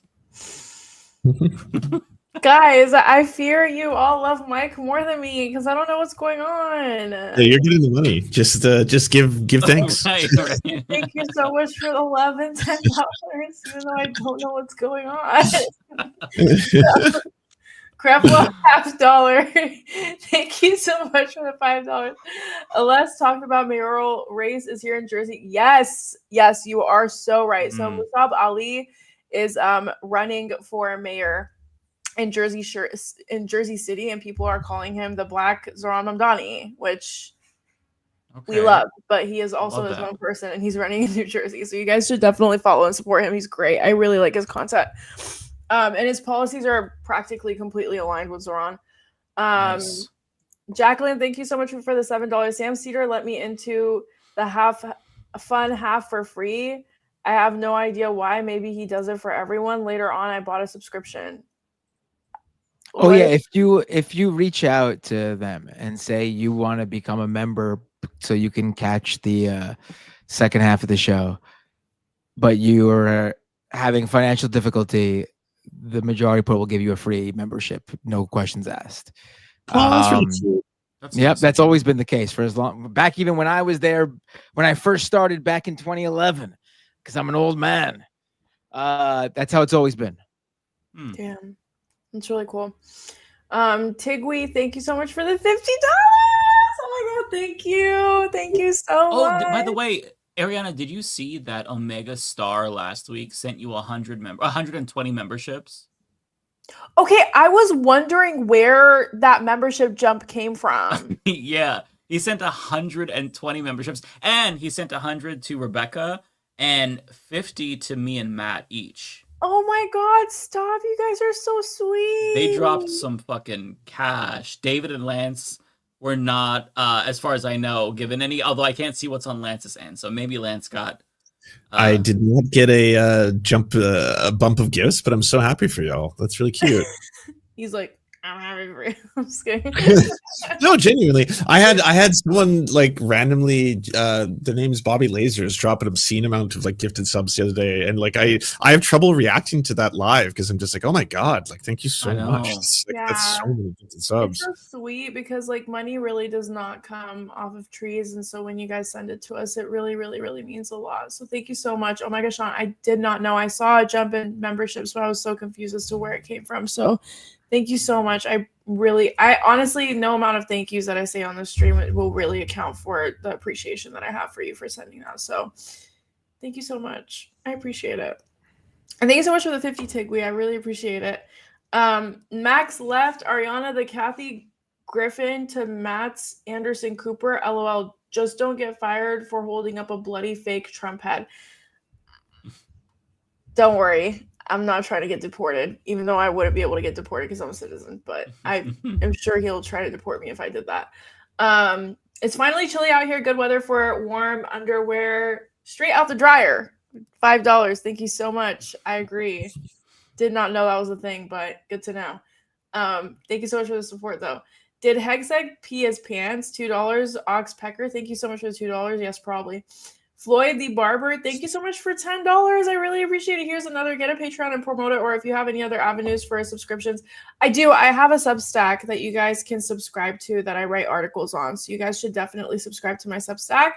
It's just arianajasmine.com. So I'm going to put it in my chat. But also, if you subscribe for free, you can subscribe for free and you still have access to everything. So you don't have to do a paid subscription, because I believe that education should be accessible.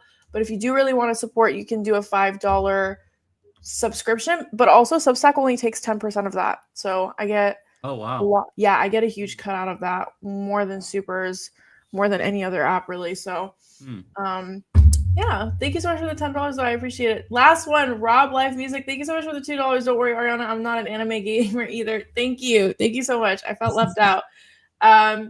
All right, guys, I love you so much. I'm very sorry for the disappointment tonight. I am ashamed. I'm gonna go put my head in sand. Oh, stop it! Why are you doing that? Why are you unbelievable? I'm so excited to. You know, I'm gonna see you in a few days, so you know, you better watch it. I know. Yeah. I'm sorry. We're gonna do something on election day. We're gonna figure it out. I don't know what. Even if we don't do a live stream, which I think we should do, but if we don't, we're gonna do something. I mean, you should still come to the bar and get lit. To be honest. Oh wait, You're a sober man. You should get lit. go there and drink a bunch of Diet Pepsi or something. Red Bulls. I'll down Red Bulls. For someone else, you do Red Bull? That's not straight edge. That stuff jacks you up. That's like doing Red Bull does nothing. My veins are like cracks. My veins are filled with soda. What are you kidding me? I mean, this is literally caffeine is fine. I don't drink alcohol. I don't do drugs of any kind. Except for caffeine. That's and taurine. Caffeine's not good for you, but it's not a drug. It's 100% a drug. Yeah, it's definitely a drug. You get physically addicted to it. It's totally a drug. Not a drug. Drug. You sound like a Mormon in regret. It doesn't count. Caffeine's not a drug. Guys, I'm sorry. I got one last one for $2. Favorite horror show movie. You guys need to watch. Oh my God, there's this one show on Netflix and it's about the Sackler family. The House of. Wait. Huh? Is it The Fall of the House of Usher? Yes, The Fall of the House of Usher. Oh, that's good. The Fall of the House of Usher. If you do anything this Halloween, watch The Fall of the House of Usher because it's like the perfect compilation of like soulless capitalism and biopharma like mixed into horror and Halloween gore. Yeah. Well, I would say if you do anything this Halloween, go out. And then if you don't go out, you can watch the movie inside. Have you seen the other Mike Flanagan TV shows, Ariana? No. Like Midnight Mass, House on Haunted Hill. No. Oh, Midnight good. Mass is good. They're Midnight so good. All of his shows are incredible. Watch Midnight Mass. It's like 8 episodes. Incredible TV show from the same guy. And also Haunting on Hill House. So fucking good. Okay. Haunting of Hill House. There's another one as well. It's not as good, but I'm gonna have to do that.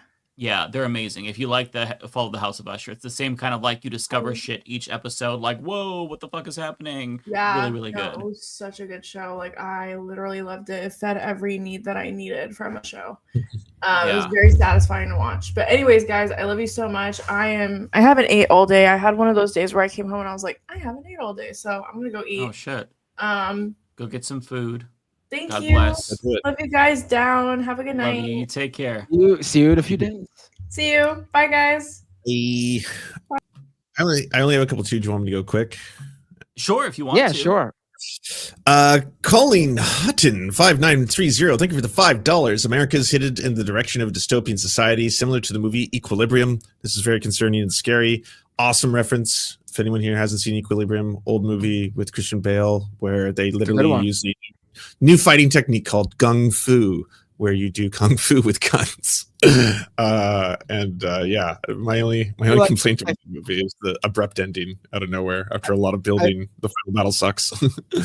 I feel like it got like overshadowed by Matrix, which I'm pretty sure came out right around that same time too. Yeah, but very, very worth watching. Very fun movie. It is a good one.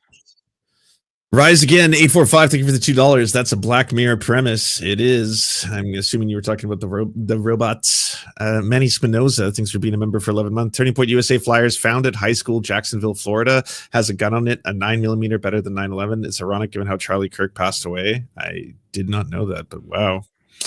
Looney Tunes, thank you for the $1.99. David Dole got fired from the show for his no-show. Yep. Yeah, why wasn't he here today? His I mean, it's an excuse. We used to get excuses. Yeah, his Blue Jays are about to win. His Blue Jays, no, they're not playing today. Tomorrow is Game 6. If they win, tomorrow, they win the World Series. But there's no game today. He's probably preparing his body. He's got a ritual he's got to go through. He's got to, sing with the Blue Jays or something in the forest. I don't know. He's probably burnt out, to be honest, which I don't blame him because I'm feeling it, especially this week. Oh, that's fair. Bay Photo, thank you for the $5. Brian Johnson claims that he has the eggplant of a 22-year-old. Yeah, he's got something. Jacqueline Lynch, thank you for the $6.99. Any comments on the Supreme Court giving the Cowichan Nation titles to their ancestral land in Richmond and the intense reaction from the homeowners?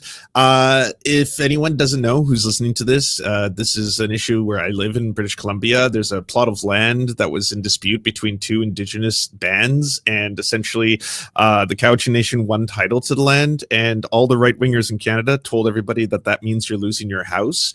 That is a lie. No one is losing their house. The way land title works is Aboriginal land title is a form of property, and it's a form of property rights. So basically, when you buy a house in Canada, you are signing your land title over to the Crown, aka the King of England. That land title is transferred to the Cowichan Nation. So instead of the King of England owning the title, the Cowichan Nation owns the title. You keep your home. The Cowichan Nation has said everyone is keeping their houses, but the reason everyone in Richmond is freaking out is because all the right-wing media in the country is blasting them all day with the fact that they are losing their houses. And so there was a big town hall over it, and everyone was like freaking out and being like, I'm not losing my home, I paid for my mortgage, fuck them and fuck the fucking natives and all this stuff like that. They're not just racist weirdos, but they're being indoctrinated by racist weirdos. That's what's happening. It sucks.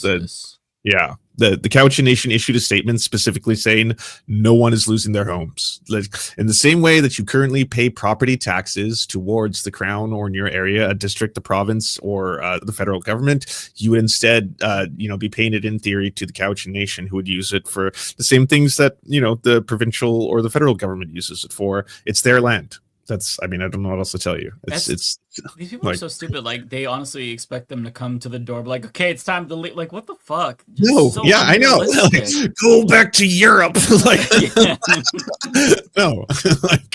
God damn, people. The fear mongering worked, man. People are like up in arms here in BC, and they're so mad, and they're just like, they're saying the most racist, horrifying shit. It sucks, and it breaks my heart because my ability to push back on it is not as loud as the right wing's media ability to scare people. Because you just tell someone they're losing their house if you've been spending years buying into a mortgage. That's obviously what they like. They're scared. I get it. I get paying hundreds of thousands of dollars into a mortgage and thinking you just lost your house because of a land decision. But the Cowichan Nation specifically stated not a single person is losing their home. The ownership of the title and the property title transfers to being signed over to them instead of the King of England. So unless you're a weirdo who loves having your property be backed up by the King of England, you're fine. But if that genuinely upsets you, then I don't know what to tell you. They're a bunch of weird nonsense over there in the If crown. that's your biggest problem, you've got a pretty good life. Yeah, exactly. Narrator 6896, thank you for the $5. Trump calling to get rid of the filibuster. Odds of Republicans doing it. Odds Democrats put it back the next chance they get. One of you two could probably answer that. I didn't even know he was getting rid of the filibuster. I'm not sure. I honestly don't know anymore what's going to happen. I don't know. Why? I've seen some of them talk about using the nuclear option to end the shutdown. Like Marjorie Greene was nagging them to do that, but at the same time, I also am seeing reports about both Republicans and Democrats possibly trying to work something out next week, but it's just all over the place and it's really hard to keep up with. I don't honestly know. Fair dues. Genzu3034, thank you for resubscribing with Prime. Quite 185, thanks for gifting a tier 1 sub. And Quite 185, thanks for gifting another tier 1 sub. Take it away, Matt of the Binders or Mike of the Figueiredos. All right. You want to go ahead, Mike? No, I'm good. sure. You go. Okay. I don't have too many today. So, Grand Regent Thrag says, humans are cooked. The Viltrum Empire can't save it anymore. I have no choice but to send in conquest. Damn. That's too bad. Helping others. Thank you for $20. Really appreciate that. No message, but very kind of you. Rolando Capallea says, since the console war is over, I guess right-wing gamers will try to write it off as one of 16 wars Trump claims to have ended. Nobel worthy indeed. Yeah, I think that this is what should qualify him for the Nobel Peace Prize, definitely. Bayphoto says, like the presidency, sheriffs don't have to be qualified. They just have to win an election. Very, very true. Sam says, thoughts on AOC's recent clapback on Riley Gaines. I thought it was great. It actually got under her skin. Yeah, it was really funny. Yeah. You can tell that Riley Gaines was definitely mad because she had like a bunch of responses to it. She pulled out the, well, I'm a mother, and so I know. Like, I do have a job. It's being a mother. You should try it sometime. It's like, I loved how people like ended up ratioing her by being like, "Hey, mother here. I have kids. Also not a bigot. Nice try." It was great. And for those who missed it, AOC told her something like, you know, if you spent more time, swimming, you wouldn't have tied for 5th place. It's amazing. J.K. Rowling came out today to defend her. It just hilarious shit. Just anytime you see a right winger type out or say this is all they have, you know it pisses them off because it's something they've heard a lot and they hate hearing it, and so they always have to be like, "This is all they have." And it's like, oh shit, I know that one hit a nerve. Oh, I love that. Yeah, that was great. Good entertainment. Sam also asks, hey, currently can't watch the show live because I'm rewatching Weapons in 4K Blu-ray. Nice, which I rented since it's Halloween. What is your top 5 favorite horror films? Well, Lance did a great video where he goes in great detail. I watched the whole thing. It was amazing. Love that. Over video, to youtube.com/@cinemasurvivors, and I've got the best and worst horror films of 2025 all laid out for you. And just the ones that I managed to see, but I watch a lot of them. I love scary movies, so I watch a lot of scary movies. I'm gonna watch that. I watch a lot of scary movies too. Yeah, do it. Yeah, I would love your opinion. Your list was basically identical to what I would have made for my top 3, at least. I don't know about top 5. Although I did not actually your top 2. There's one of them that I didn't know about. It was the bride's one or whatever. The Ugly Stepsister. Stepsister, that one's crazy. Yeah, that sounded interesting. So I might check that one out. I highly recommend it. Watch Lance's video because I think my opinions line up pretty closely. Let me see. Bayphoto? No, not Bayphoto. It is Blue who's next. There we go. Blue says, TLM Matt Bernstein as a guest. So yay/gay. That would be amazing. Yeah, I mean, if we can make it happen, we would. I don't think I have the connect.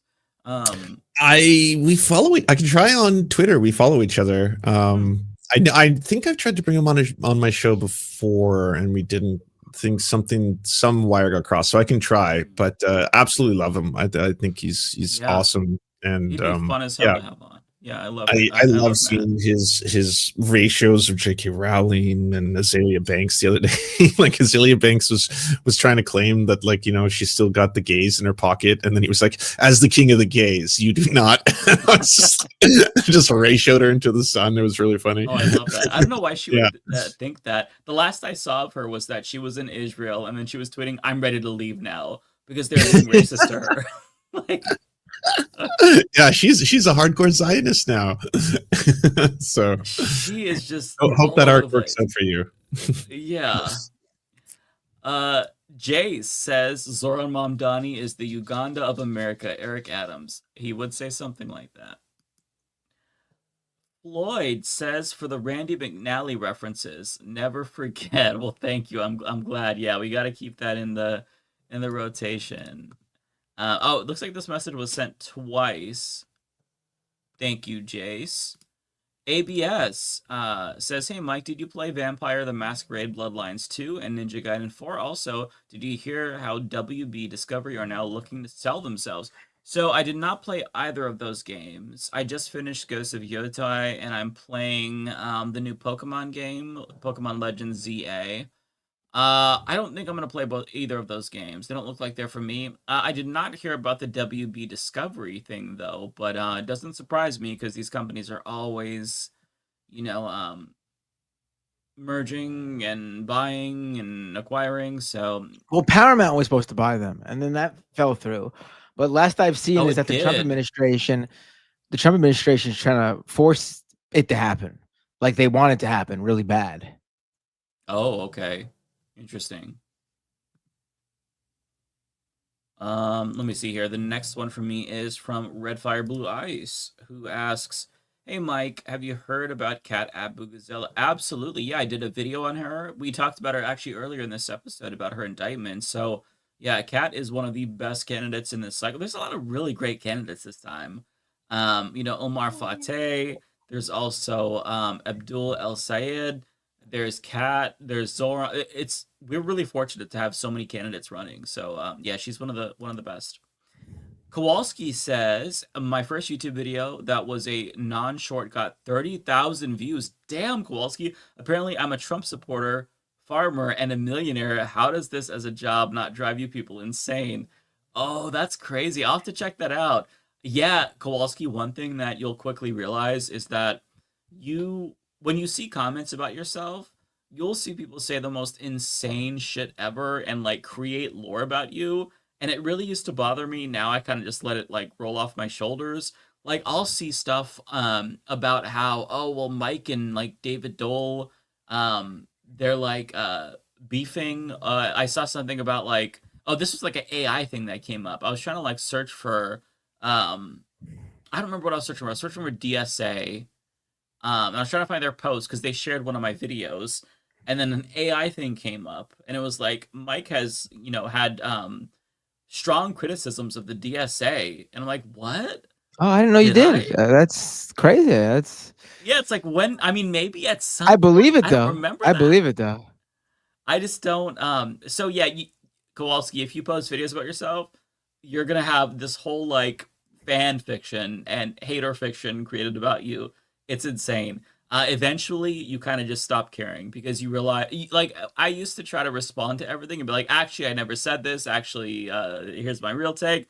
It doesn't matter. You just kind of let it roll off your shoulders and keep moving on and let people talk because they're gonna fucking talk. But yeah, that's cool that you get 30,000 views is really fucking good for your first video. So good on you, Kowalski. Keep it going because the fact that YouTube already picked up that first video of yours means they're going to be hooked on your content for so keep the schedule going. Yeah, so they keep grabbing your stuff. Yeah, because you're going to be juiced in the algorithm right now. So if you strike while the iron is hot, you get another like 30K maybe. Definitely capitalize on that. You will go crazy, but it'll be worth it. That's all I have though for super chats, I think. Matt, I'll let you take it away. I'm gonna run and go to the bathroom, and I'll be right back. I'll take over for you once I get back. This is the first one for you. All right, cool. Let me start.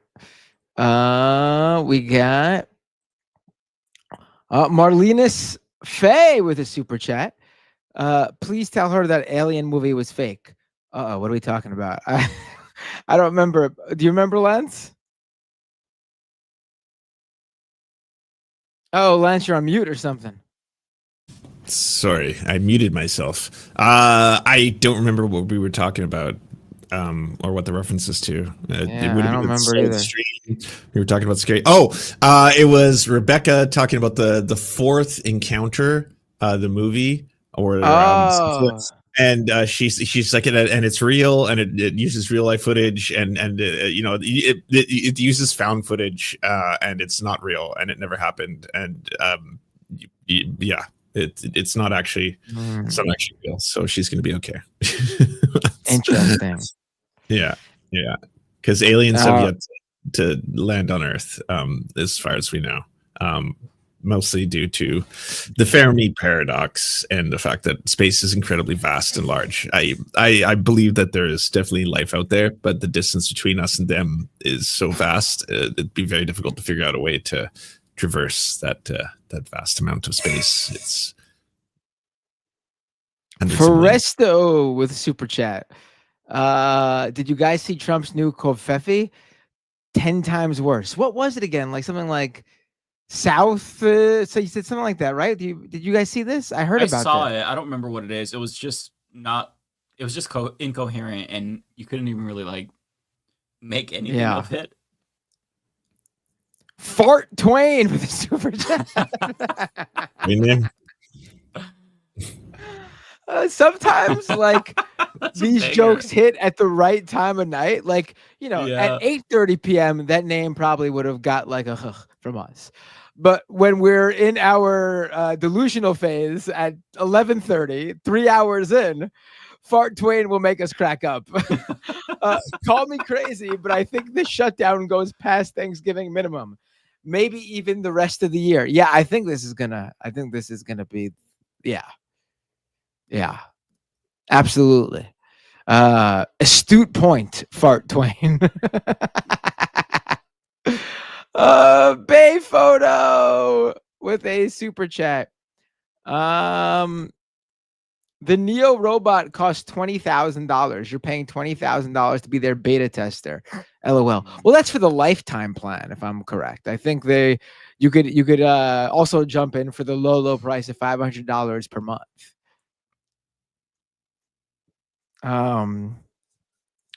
It's going to be vaporware, almost assuredly. Yeah. So, yeah. Keep your 20K. I know you won't have that, but keep that 20K. Yeah. If you really want to give 20K to a robot, I will be your personal robot. I will act as a robot. Just send the 20K. Send the 20K my way. None of the stuff that Mike is describing. You can't put strap on him. He's not going to give you hand jobs. Oh no, I'm not. No, nothing. Nothing. Nothing hand job coming up. I can crush a walnut with my hands. No, I won't be. Or my thighs. I'm good. I won't be doing that. All right, let's go to the next super chat. Wait, this one's not for me, is it? Hold on, where is it? Oh yeah, it is for me. No, this one is. I'm sorry. Tokyo Han says, I really don't need Neo when I am at home with my partner to warn me that I may be mistakenly putting my input device in the exhaust port. Okay, let's move on. Tokyo Hans says 20K. And they couldn't even slap on some anime boobs on it. Okay, you're really obsessing over this, Tokyo. That's what I'm saying. That's what people want the robots for. No, I don't want a robot for that. That's weird. I don't want a robot for that, but like, if somebody is going to drop a bunch of money on a robot, it's going to be the pervs. They're going to go there first. I do think the robot AI thing is going to be very unhealthy. If you think young men are antisocial now, my God, wait for it for this stuff to actually like be affordable. Not for the technology to kick in, because it never will, but for it to be what they do get out there. Wait for that to be affordable. Then we're in real trouble. Yeah, real quick, just side note. People in the chat want to know what Kowalski's YouTube channel is. Kowalski, can you type it in one of our chats and I'll put it up on the screen so people can find you? Yeah, do that, Kowalski. All right, let's go to the next super chat. MH777, member for 2 months. No clankers in my house. I agree. Tokyo Hans with 5 gift memberships. Thank you so much, Tokyo Hans. Really appreciate that. So kind. Rolando Capalleja with a super chat. What are your thoughts on the World Series? Rooting for the Jays? I am, solely because the Dodgers won already last year. Come on, I don't want there to be another team that just every year they're going to be the one. I like knowing it's going to be up for grabs. So yeah, I'm rooting for the Jays. They last won what? I think it was 93. Yeah, trust me, as a Mets fan, when we last won in 86, I feel that wasn't so much. What was it? 7 years earlier. So I get it. Well, I hope the Jays win. Seriously, I don't got anything against the Dodgers, really. But all right, just pulled up Kowalski's channel here. There we Prairie go. Fire Neb, as in Prairie... Nebraska, I guess. Yeah, I have it pulled up. It is this is the one with the 30K views. Nice. I just subscribed Kowalski. Green for Whiskey with a super chat. Parker, get a job, has struck upon MAGA. What is a woman? Ask them how many holes women have. It's apparently a state secret. I have no idea what you're talking about. What? Parker, who's Parker, get a job? Do you guys know? Isn't that the guy that Dean Withers streams with? Like, he's a debate / on the street content creator?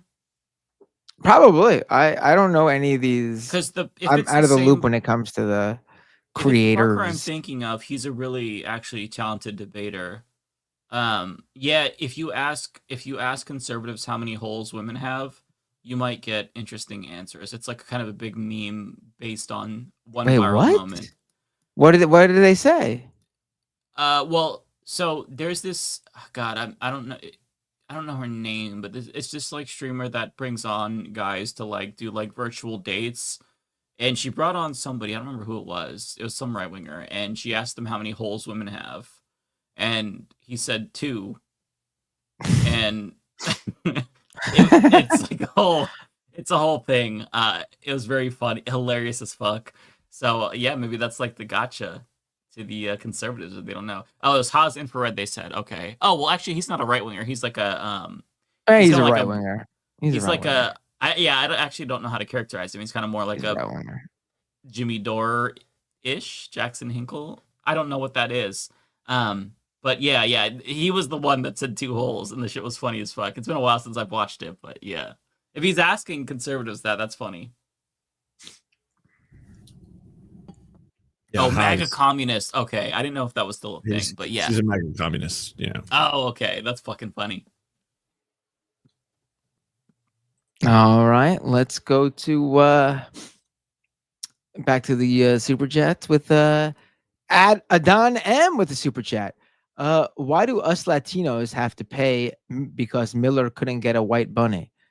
What are you talking about? What does that refer? Do you guys know? I don't know. I do not. What's a white bunny? White bunny. Oh, that's just a white girlfriend, but I don't know how that relates to. Is it Stephen Miller? No, Stephen Miller's Stephen Miller's wife. I'm pretty sure she's white. I mean, she is. Yeah, she's Jewish, so maybe white supremacists don't consider her white. But other than that, she's white. I know she's a white lady. She's dark skinned. She's like olive toned skin, like me, but she's white. Yeah, my mom has the same like olive complexion, but she's a white lady for sure. People think I'm Latino. People think I'm Middle Eastern, Arab, Indian. I get it all.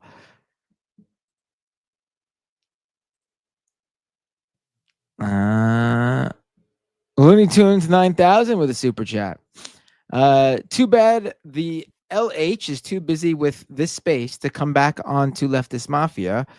Also, happy early channel anniversary to Left of the Box, Sandy Lovas. What is LH? Yeah, shout out to them. Who's LH? Letterhack. Oh, Letterhack. I'm sure come he back would on. come back on. Yeah, he'll definitely come back on.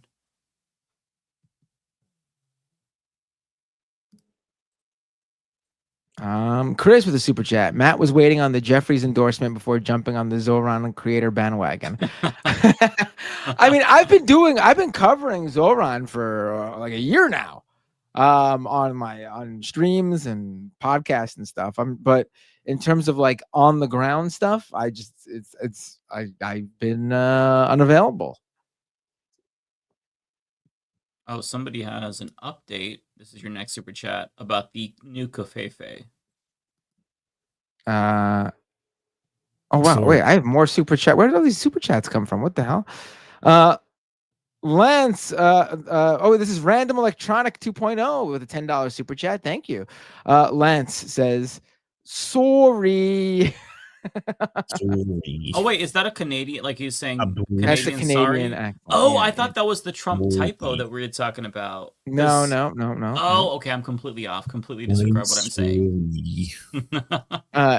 John Jeffrey with a super chat. Halloween recommendations, Night of the Living Dead for movies. That is an absolute classic. If I was to pick one movie, my favorite horror movie of all time, it's probably Night of the Living Dead. Obviously, the original George Romero version, not the remake. Also, public domain. You can watch it. It's public domain. I used to. There was. I'm probably too busy now with 3 kids, but there was a few years where I would, on Halloween night, I would pull it up on the stream and watch it with everyone on the stream, because it's public domain. You could do whatever you want with that movie. You could package it up and put it in, and sell it as yourself. You could redo the movie. You could do whatever you want. It's public domain. One of the earliest films to feature a black protagonist as well. Yes, and it wasn't an accident either. George Romero was a very progressive guy and wanted to send a message, a social justice message with the movie. It is fantastic. And he's the father of zombies. This is it. This is the Night of the Living Dead is where the modern day zombie began.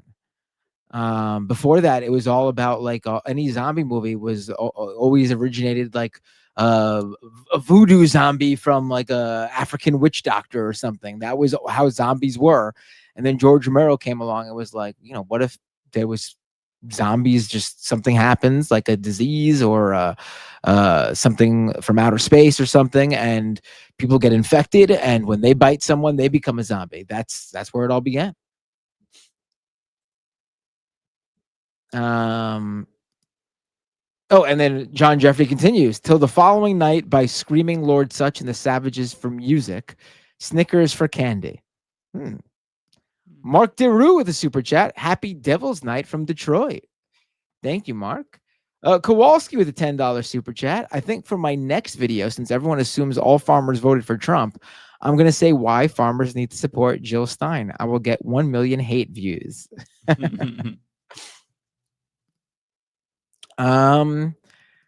Coast to Coast Ghost with a $10 super chat. You guys were talking about corny Hallmark movies earlier, but you guys should watch a Lifetime movie called Cyber Seduction, His Secret Life. It's the worst, best movie. Oh, all Hallmark movies are the worst, best movies. I mean, they're all like that. Whatever that one is like, they're all like that.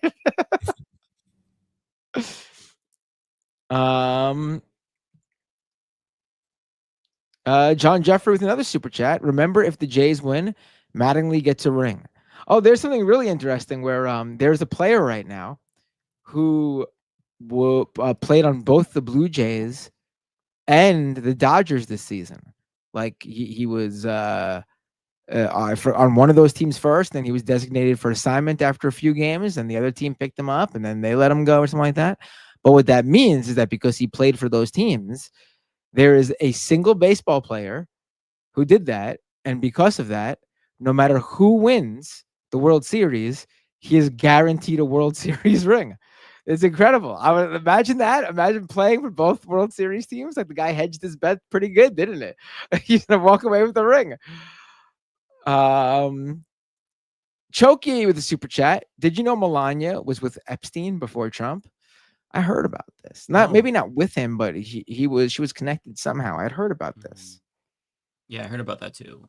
I got a couple new ones in. Omega Shenron says, Lance, what part of One Piece are you up to? I'm still on volume. Each one of those things has 3, so I'm on volume 12. Volume 12 of the original anime books. What arc are you in? They're in the middle of the whale right before they get to the Great Line, and in the whale they've met an old man and they're discussing why he lives there and a bunch of stuff related to that. I have to order a bunch of new books though, because I'm at this point where I'm like I'm big on page turning it, and then I feel that I'm going to get to a point where when I run out I'll feel sad. So I was like, I got to order like 3 volumes in a row and then get back into it. You're at Laboon. Oh, love it. And I got one from Tropical Ding Dong who says, let's have an argument. Nightmare Before Christmas isn't a Halloween movie. I wouldn't necessarily argue because I agree. I think it's a hybrid. It's Halloween and Christmas. Or Christmas and Halloween. Yeah. So you're not wrong. It's there's some gray area there. So yeah, I don't disagree. So there's no argument. It's both. There. It's both. It's a Halloween and a Christmas movie. That's the genius of it. It's a Halloween and Christmas movie. You go watch it the entire holiday season. I mean, Disney in Disneyland in California, they change the theme of the Haunted Mansion every year to Nightmare Before Christmas, and they keep it from the Halloween season. I guess they changed it at the beginning of October, and they keep it that way all the way to the end of December, and then they bring it back as the regular Haunted Mansion. It's both. It's both. That's it. Thank you to Red Fire Blue Ice for the other random $2 sticker. Appreciate you. Do you guys want to raid Carolyn Kwan, or do you have hold someone else? on. I have just a really quick. On Twitch, TC Moon Pie subscribe with Prime. Thank you. Ponderosa Pine resubscribed for 18 months at tier 1. They've been subscribed for 46 months. Thank you so much, Ponderosa Pine. I really appreciate it. Thank you, everybody, for all your support. Means a lot. And happy Halloween. And who are we rating? Happy Halloween. Caroline Kwan, spelled Caroline just like Caroline, and Kwan K-W-A-N. I know who that is. Love Caroline. Yeah, she's great. All right, hold on. All right, y'all, I love you. I guess I'll see you on election night if y'all want to do that, and if you don't, I'll see you on the regular show. I'm definitely. I'm good. Even if Ariana doesn't do it, I'm gonna go, and I don't know if I'm gonna do a stream by myself, but I'll definitely be there doing stuff. So you'll hear from me then. All right, I'm gonna hit raid now. Sounds good. All right. Oh, quick one, real quick from Creflo. Google Hoggish Gridley from Captain Planet and do a side by side with Tom Homan. Also, what is the better right-wing movie, Lean on Me or Falling Down? Falling Down, I think, but I'll Google that. Thank you, Creflo. All right, let's go ahead and raid. All right, we'll see you all next week. You all take care. Have a wonderful weekend. Bye.